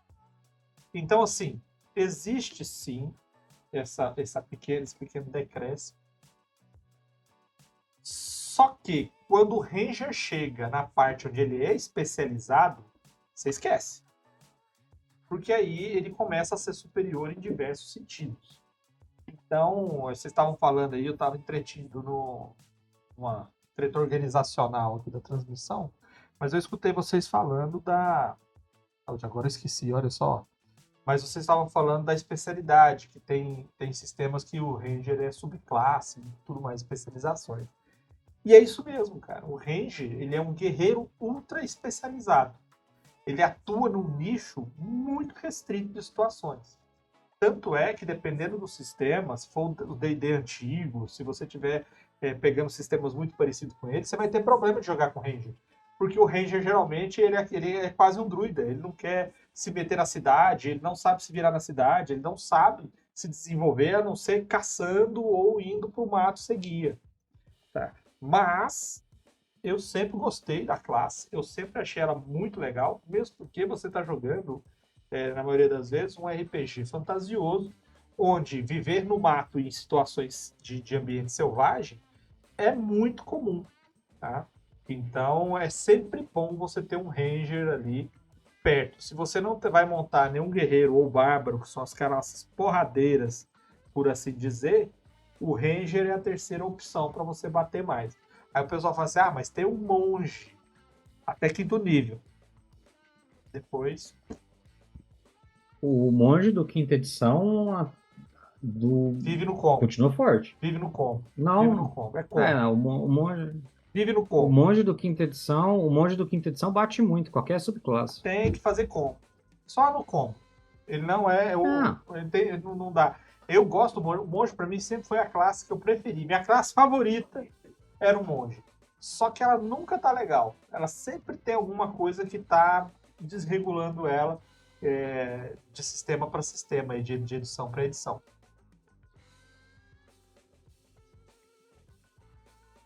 Podemos seguir? Podemos. Então vamos lá. Vocês estão vendo que hoje está um pouco mais... Hoje a transmissão está um pouco menos dinâmica do que a gente costuma fazer, é porque nós estamos fazendo uma transmissão simultânea, tá? Em 2 plataformas aí. Então isso requer um certo controle maior, tá?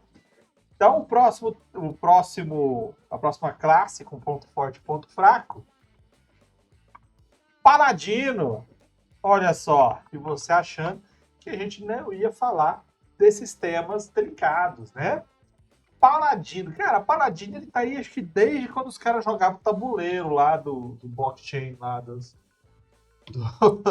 primeiro tablado de Wargame. O Paladino é do AD&D, né?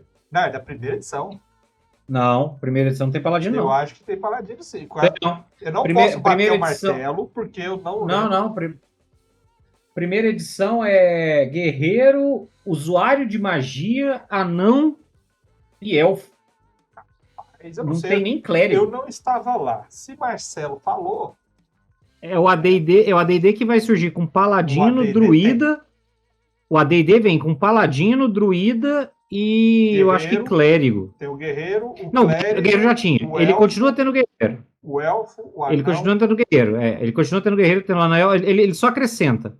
Ele acrescenta o paladino, o druida. Tanto é que o paladino era um personagem dificílimo de fazer, porque ele tinha requisito de atributo.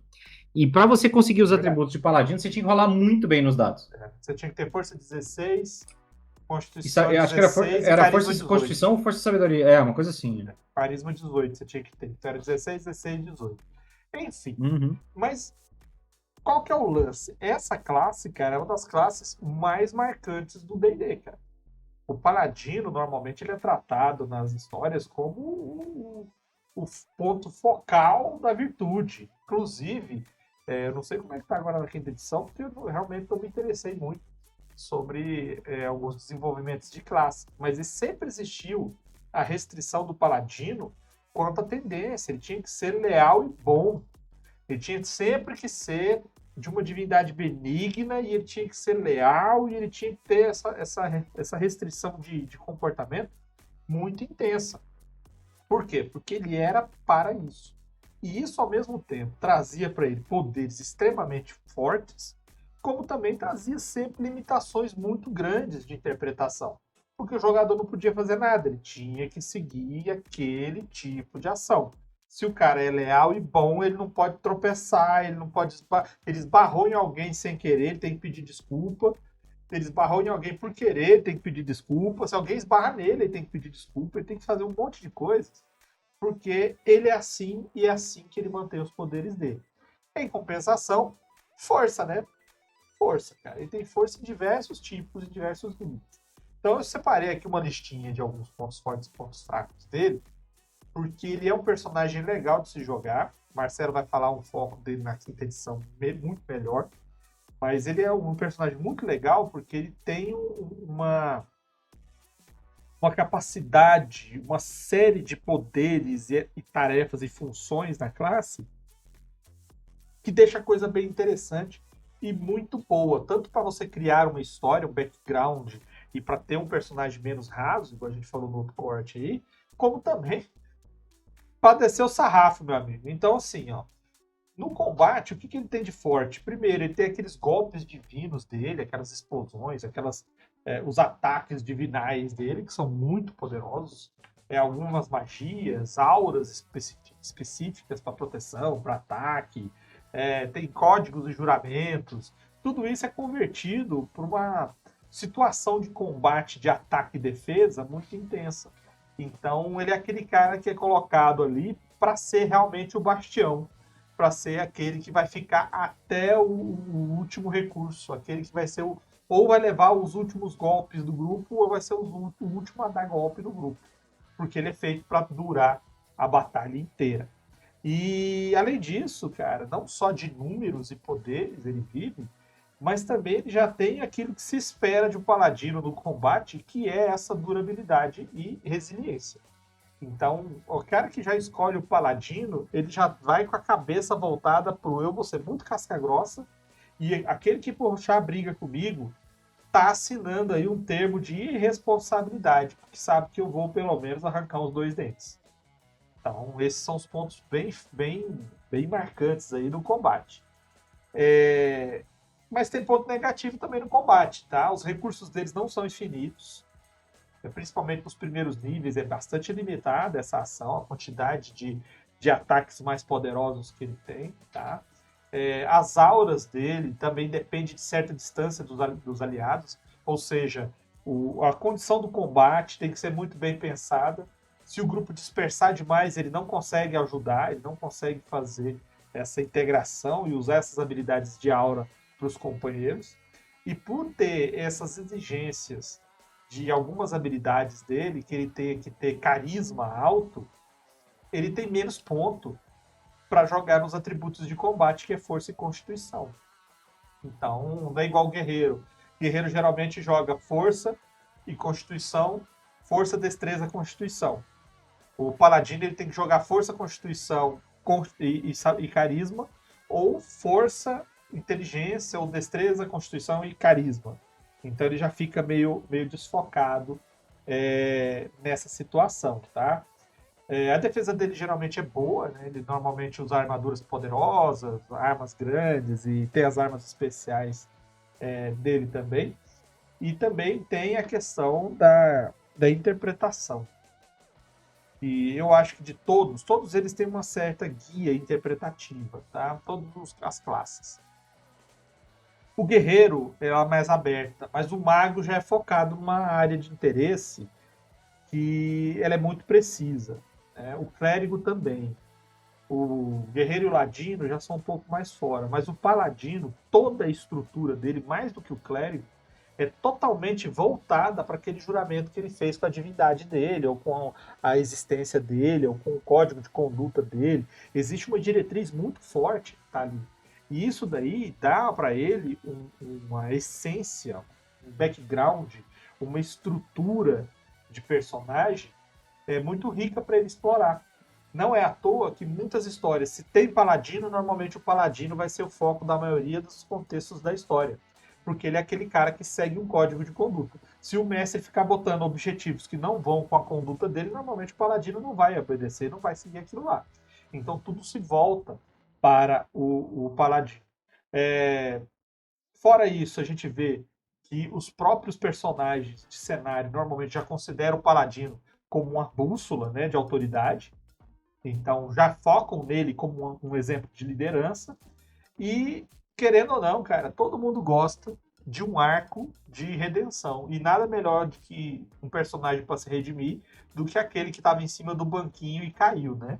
E guerreiro não cai fácil, ladino muito menos. Agora, paladino deu uma bobeirinha, caiu, cara, ele tem que buscar redenção, ou ele perde todos os frufru dele, e aí ele se lasca. E isso já são os pontos fracos dele. Por ter uma linha de código muito rígida, você não tem tanta valorização assim da aleatoriedade, tá? Você tem que seguir, por mais que seja o que o jogador queira, você tem que seguir um certo rumo para o personagem. E é por isso, às vezes, que o paladino geralmente é dado como chato, como arrogante, como insuportável, não deixa o ladino fazer nada, é por causa desse tipo de situação. Além disso daí, desses recursos, existe também aquela questão da satisfação, né? Porque nós jogamos para nos sentirmos bem. Então, quem escolhe o paladino e está em busca do heroísmo e da vitória é esse cara aí. Tá? Esse cara é o cara para vencer. Esse cara é o sujeito que tem tudo para no último segundo ele tirar uma força do além e garantir a vitória, para dar aquele dano extra que ninguém estava esperando, ou para fazer com que alguém volte dos mortos com os poderes que ele tem. E como ponto fraco, ter uma carga pesada dessa nas costas, cara, o número baixo no dado fere mais do que a espada do inimigo.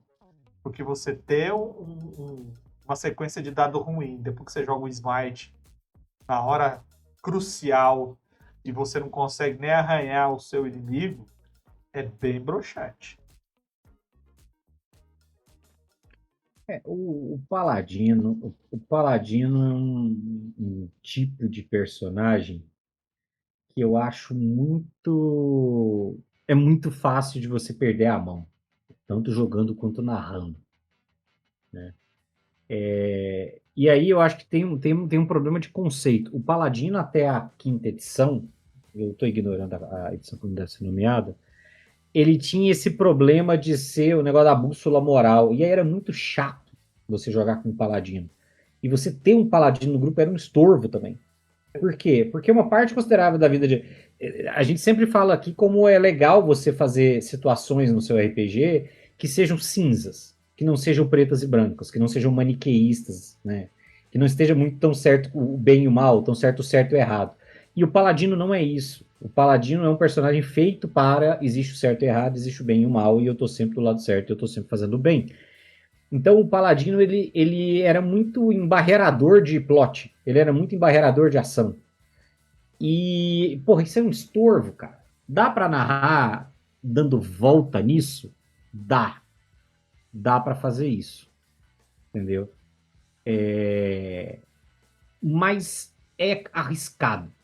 E aí, a minha principal birra com o Paladino da quinta edição é que eu acho que eles melhoraram a classe, mas eles mataram a ideia, né? Porque o Paladino da quinta edição, ele perde a obrigação de um vínculo com divindade. Não é que ele não possa ter, ele não precisa mais. Porque os poderes do Paladino vêm dos votos dele. E aí os votos dele não estão vinculados a uma divindade. Você pode fazer do jeito que você quiser, vinculando uma divindade, como sempre. Eu, quando narrei para um Paladino, eu fiz uma regra, eu estabeleci para ele que quando ele fosse criar o personagem, que ele precisava vincular uma divindade. E aí ele vinculou e a gente seguiu a vida normalmente. Mas o livro não prevê isso. E aí, o que eu acho... Eu sempre reclamei disso, porque eu acho isso muito esquisito, de onde vem o poder mágico dele? E é a mesma coisa do monge. Vem do Ki, vem da capacidade dele de canalizar a própria energia vital para ativar essas coisas. Cara, o monge é uma outra dinâmica. Ele vem o Ki vem da lógica de uma energia vital que é já naturalmente extrapolada no Kung Fu. As habilidades, com exceção do monge de 4 elementos, que é uma excrescência, as habilidades do monge de combate, elas são coisas físicas, são manifestações físicas. O paladino invoca uma montaria sagrada do nada. Então, assim, ele faz magia divina. E isso eu acho que deu uma esculhambada. Você reduziu a necessidade de fazer um vínculo a uma divindade, que era uma coisa que restringia a interpretação, mas você passou a não fazer sentido. O meu personagem tem um voto da vingança por alguma coisa que aconteceu com a família dele, e esse ódio dele é tão profundo que ele consegue invocar um cavalo mágico. Tipo, o quê? De onde veio isso, cara? Uma coisa é você fazer o bárbaro. Os meus espíritos ancestrais que vivem em mim fazem com que eu consiga ativar a força do meu sangue para bater mais forte e aguentar mais porrada. Ok. Razoável. Entendeu? O monge consegue segurar mais dano porque ele consegue ignorar a dor. O paladino vai lá e teleporta. É outro patamar. O monge teleporta também no nível 16, 15. Entendeu? Então, assim, eu tenho uma birra com o Paladino da quinta edição por causa disso, porque eu acho que eles, para fazer o personagem ser jogado direito, eles precisaram matar a ideia do personagem. E eu confesso que eu não sei como é que ele ficou no 2024, no D&D 2024. Mas eu acho que o Paladino, até a terceira edição, até a 3.5, mantinha a ideia original do personagem, um guerreiro sagrado. Depois disso, é só um cara fanático com capacidades especiais. Fazer do Eras eu fiz, né? O Paladino ainda é ligado na divindade, mas qual divindade? Qualquer uma. Até maligna, cara. Paladino, da divindade tal. E dane-se. Pronto. Tá aí. Não, se você me desse uma explicação que fosse na linha do... cara, as suas ações são valiosas, e aí uma divindade que você não sabe qual é e que não se preocupa em exigir de você devoção e oração e etc., te concede os poderes dela. Até isso seria uma explicação menos chinfrim do que você ter o paladino do voto da conquista. A minha vontade de ser poderoso é tão grande que eu invoco um cavalo mágico do nada. Tipo, não, velho. Ele conquista o cavalo. Ele conquista o cavalo. Ele faz uma dança do acasalamento com o espírito do cavalo. É igual o paladino da vingança. Na verdade, ele se vinga de andar a pé, invocando um cavalo para levar ele até o lugar. Na moral. É por isso, assim, Marcelo, que você não tá entendendo isso daí. Você não pegou a ideia. Os 3 únicos votos de paladino para mim que fazem sentido são o da devoção, dos anciões e o dos vigilantes. Acho que é vigilantes que chama. Todos os outros, e o Wolfbreaker, mas aí o Wolfbreaker, na minha cabeça, é 100%, eles não quiseram se dar o trabalho de explicar, mas é uma divindade maligna falando, opa, corrompi mais um. Fora isso, abraço. E o voto da coroa, vai se fuder, na moral. Cara, eu só vou dizer que coroa também é bom, viu? Não, eu não tô julgando. Ai, panela Siga a velha que faz dica. comida boa. Siga a Ok, dica. ok. Você que tem preconceito, cara, coroa é muito bom. Aqui a gente não é etarista e a gente não faz kink shame. Aqui, ó, tá rodando no chat aqui do YouTube, ó. Acho que a brincadeira dos jogos mais old school não tem alinhamento mais moral, mas sim a questão de ordem e caos. Cara, O alinhamento foi morto, né? O quinta foi. edição matou o alinhamento. O quinta não, o quarta edição já tinha matado o alinhamento, mas o quinta edição acabou de matar de vez. Mas a quarta edição matou porque ele já nasceu morto, né, cara? A quarta edição já. A câmera caiu. A quarta edição já tem esse caráter destrutivo. Ela já não nem se respeita mais. Só É. que eu considero alinhamento muito importante para guia de interpretação. E a gente ainda vai fazer papo de mestre sobre isso. Deixa eu É ver aqui verdade. se eu volto. Acho que voltou. Olha nós aqui. O MHG tá falando algumas coisas aqui, só pra gente passar rapidamente. Ele falou, não entendeu direito a ideia do paladino.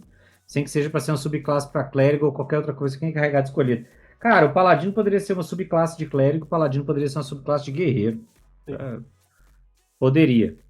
Não seria tão poderoso. Mas eu realmente acho que tem o lobby do paladino. Tem uma galera que curte muito a classe e aí a galera da Wizards nunca vai desistir disso. Não E vai ele porque falou, ele é tangenciando a marcante. magia. Tangenciando a magia do monge é muito sacanagem usar 1 para 1 de ki para regra alternativa de ponto de magia. Não, não é não. Não é não, porque o monge ele continua batendo que nem um monge, com a diferença que ele do nada faz uma bola de fogo. Não vem não. A coisa que a MHG falou que ele também gosta de coroas. É isso aí. Assim que a gente descobre. Se você é coroa e está interessado num rapaz jovem, o MHG tá aí. Se você quiser conversar mais com ele, eu vou botar o link do Discord que ele tá lá sempre. É verdade, é verdade. Vamos seguir, vamos seguir. Estamos chegando aqui já na fase final, ó. Estamos chegando aqui, ó, construindo o combatente.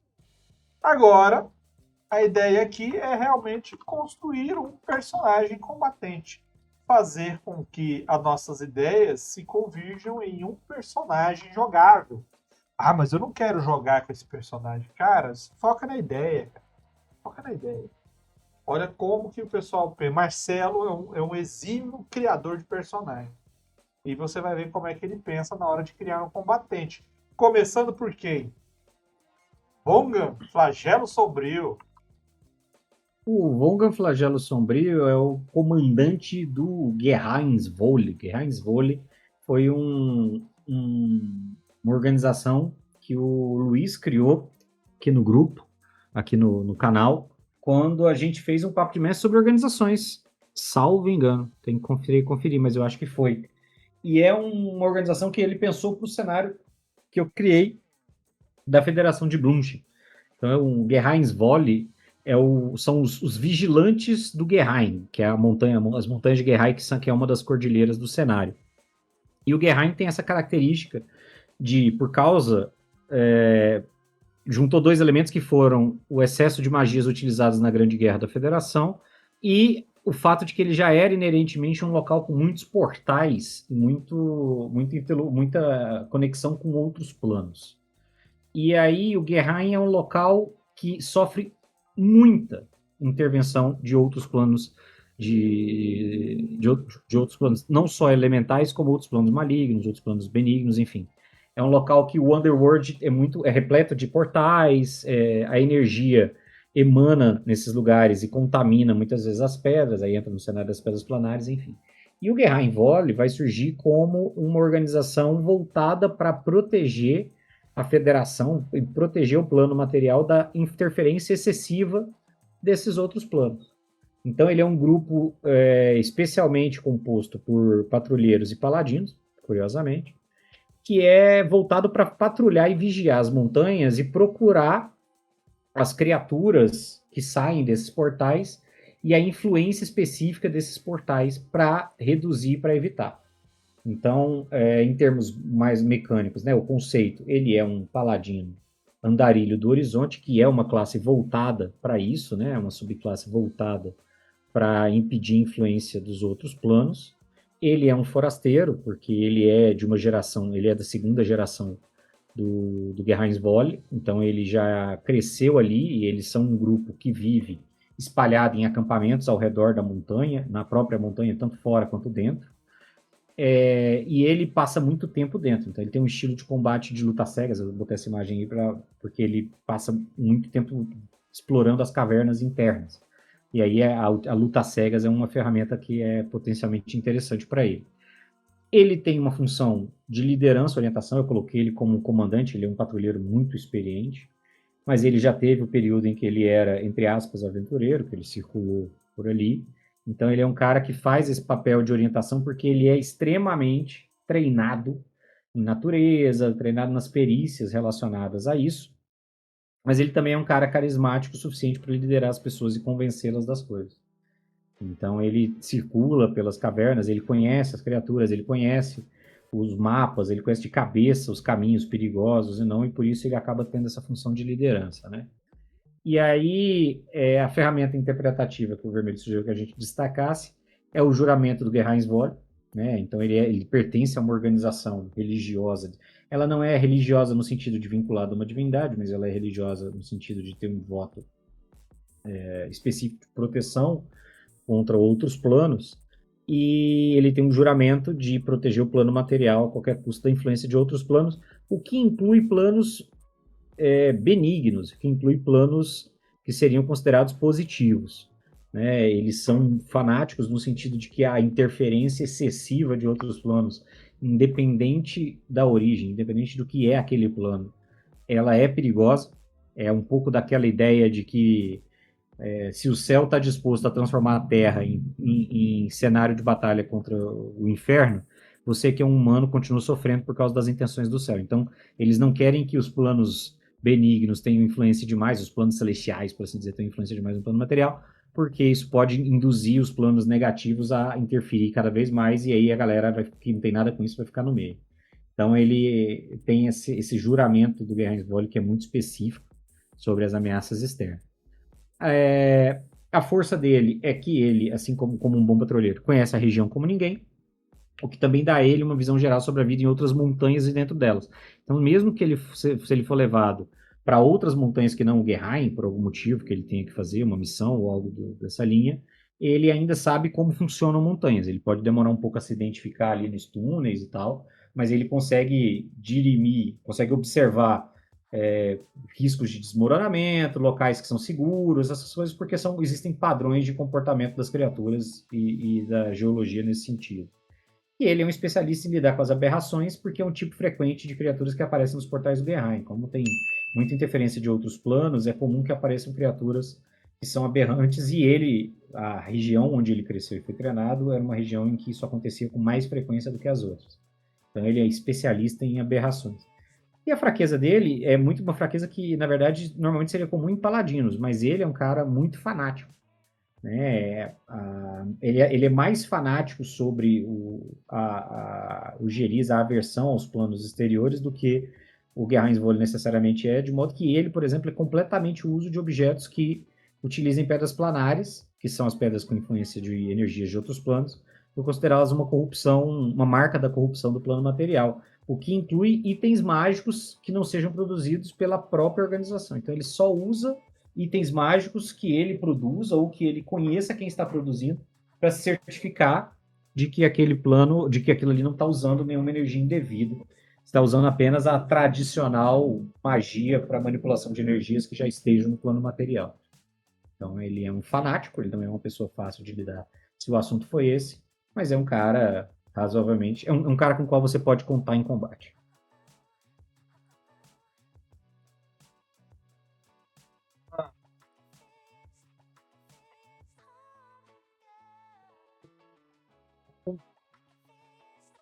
Não imagina, não faz condizer. Que é o cara responsável aí, o cara do subterrâneo. Geralmente o pessoal escolhe personagem assim e fica pensando sempre em mata, né? Em pasto. Né? Não pensa nessa questão das cavernas, do lutar no escuro, se localizar sem ter as referências geográficas. É interessante, cara. Eu gosto. Acho legal.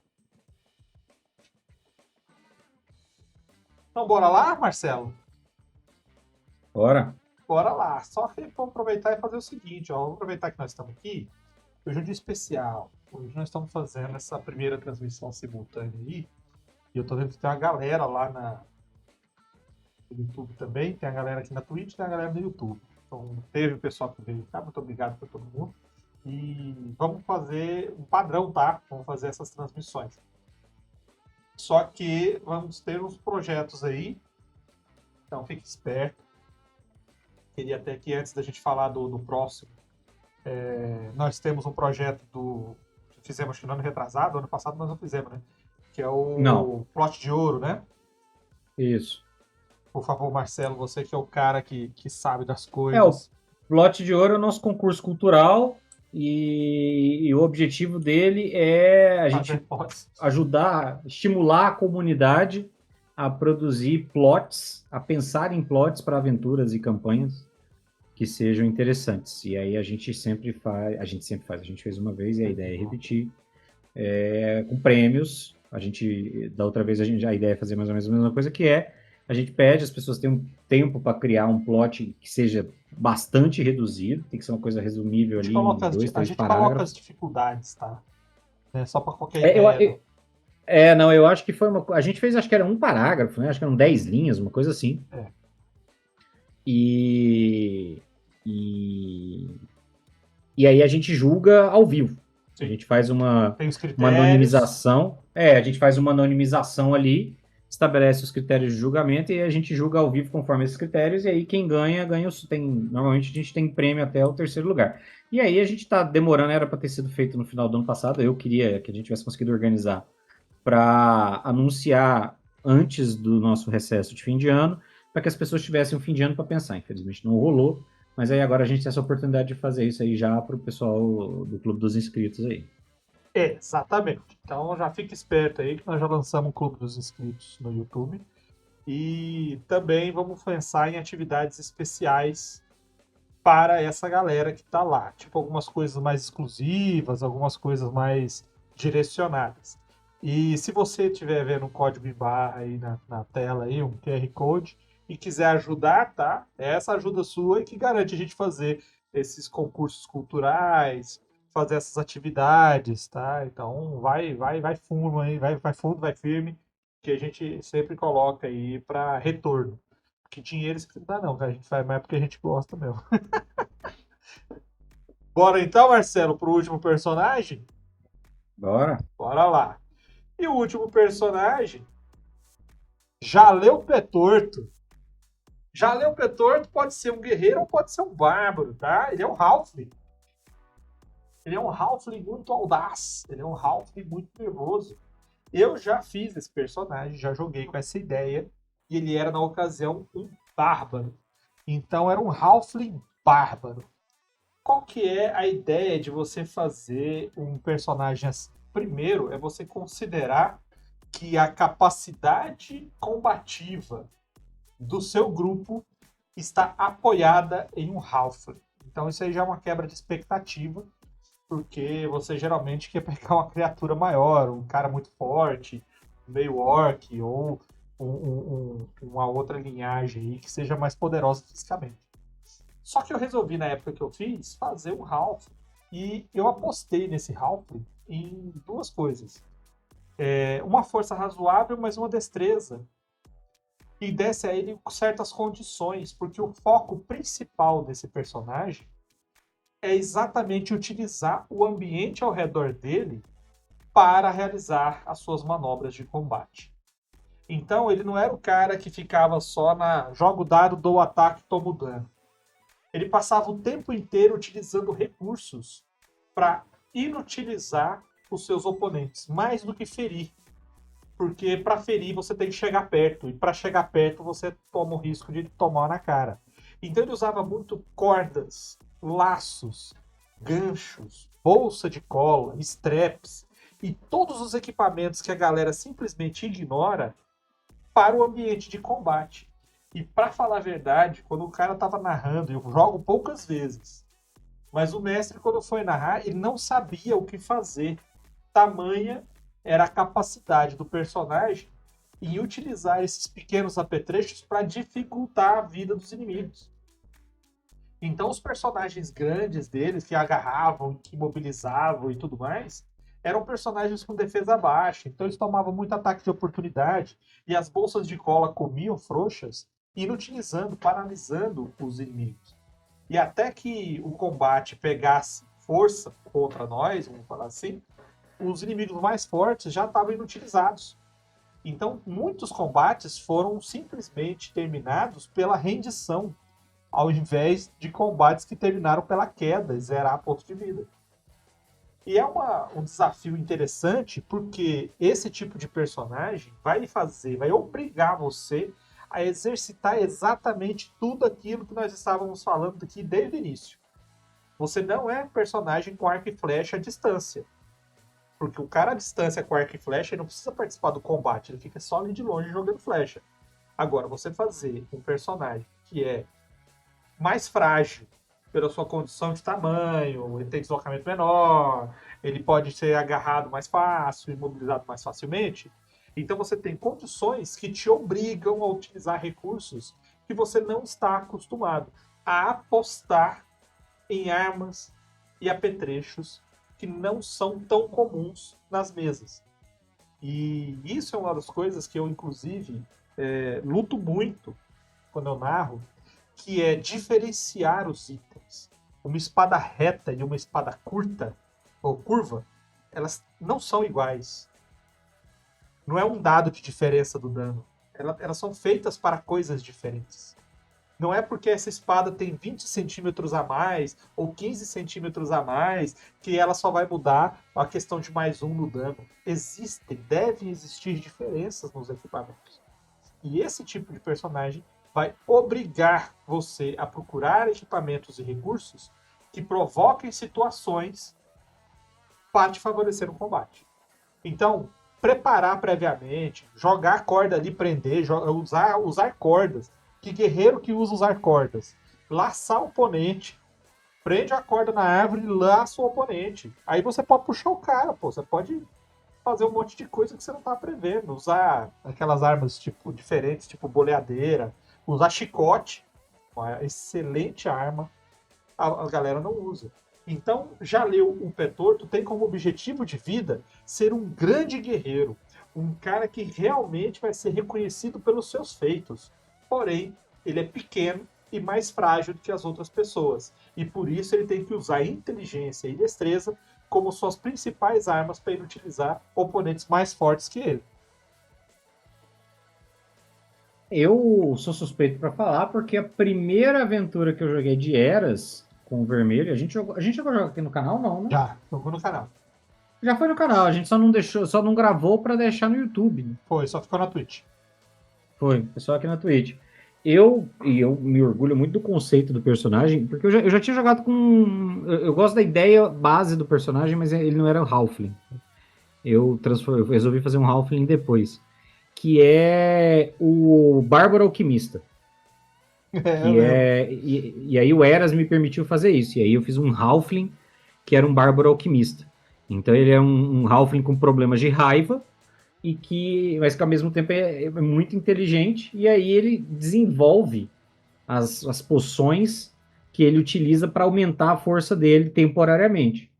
Então, e aí você falou dessas coisas que quando você é pequeno e mais fraco, e ele era pequeno e mais fraco, ele tinha que compensar isso de outras maneiras, e aí ele achou a alquimia como forma de compensar isso. Tanto é que a arma que ele utilizava era um soco inglês, né? Era isso mesmo. Ele não utilizava, não utilizava nada. A soqueira. Ele tomava lá. Ele andava com 2 soqueiras e uma soqueira. Porque ele tomava a poçãozinha da fúria.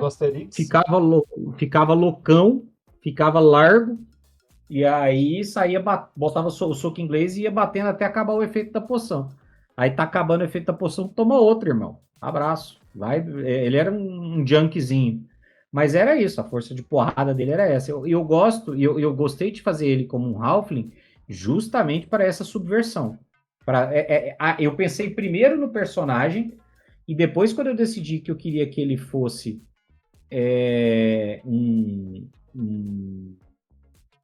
Eu pensei a história dele e eu queria que ele fosse uma pessoa que tivesse sofrido com bullying, com essas coisas e tal. E eu pensei, pô, um Halfling é um caminho legal para isso. Depois a história ficou um pouco mais dark, porque aí ele era filho de um general Halfling, na verdade. Só que ele era um alquimista, ele era um cara voltado para ciência e tal, e o pai dele achava ele fraco, ele era frágil, né? Ele tinha saúde frágil, ele tem constituição baixa. Então, quando ele não tem tempo de se preparar e tomar a poçãozinha, ele é um boneco de pano, mas aí ele toma as poçãozinhas e fica forte e resistente. E aí o pai dele considerava ele um fracasso e aí ele sofreu bullying. Então é um personagem pensado para isso. Era um combatente que, na verdade, sem as poções dele, tinha nenhuma chance de combate. Zero. Não interessava a expertise que ele tivesse e as habilidades de porrada. Então eu gosto desse perfil de personagem que subverte, que é mecanicamente, que é o que eu defendi lá no começo, deliberadamente mais fraco mecanicamente do que seria um outro personagem dessa linha. O Sons of Kari está falando de Mr. Hyde, é meio que nessa linha. A ideia é meio Dr. Jekyll e Mr. Hyde, meio Bruce Banner, meio um personagem que compensa a fragilidade física com benefícios derivados da inteligência. Exatamente. Bom, acho que é isso, né, senhor Marcelo? Falamos pra caramba. Hoje, nessa empreita que nós fizemos aí, de fazer uma transmissão simultânea, acredito que foi muito bem sucedida, sem perhaps, sem percalços. Nós tivemos boa visitação das duas. Não vi percalços visíveis, né? Eu acredito que só tirando a minha câmera aqui umas 2 ou 3 vezes ela deu uma tremida e uma vez ela saiu do ar por alguns instantes, eu acho que não teve problemas. Então vamos manter assim. Você que participou, que apareceu, muito obrigado pela presença aí. Segunda-feira tem mais. Para quem tá aí na Twitch, 22 horas também, tá? Mas saibam que esse episódio vai ser picotado em pequenos cortes, separado todos os dias no YouTube. Só que quem assistiu ao vivo aqui, hoje no YouTube, assistiu. Ele vai ser bloqueado o vídeo, para quem não assistiu, e vai ser liberado na terça-feira que vem, já editado, tudo certinho. Então, fique aí esperto, porque participando com a gente aqui ao vivo e futuramente no clube de membros, você tem a chance de vir aqui no chat falar com a gente. E depois é só assistindo, então, aos cortes ou a edição do vídeo. Mais alguma coisa a somar, senhor Salada?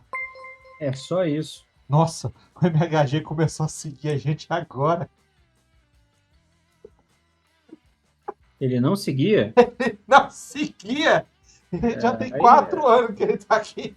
Toda a transmissão. Aí realmente eu vou te falar, velho, na moral. Então, muito obrigado, MHG, por seguir a gente. Muito obrigado por ter assistido, por ter tido paciência, por ter vindo presente aqui. E até a próxima, galera. Segunda-feira tem mais. Valeu, galera. Abraços. Fiquem bem.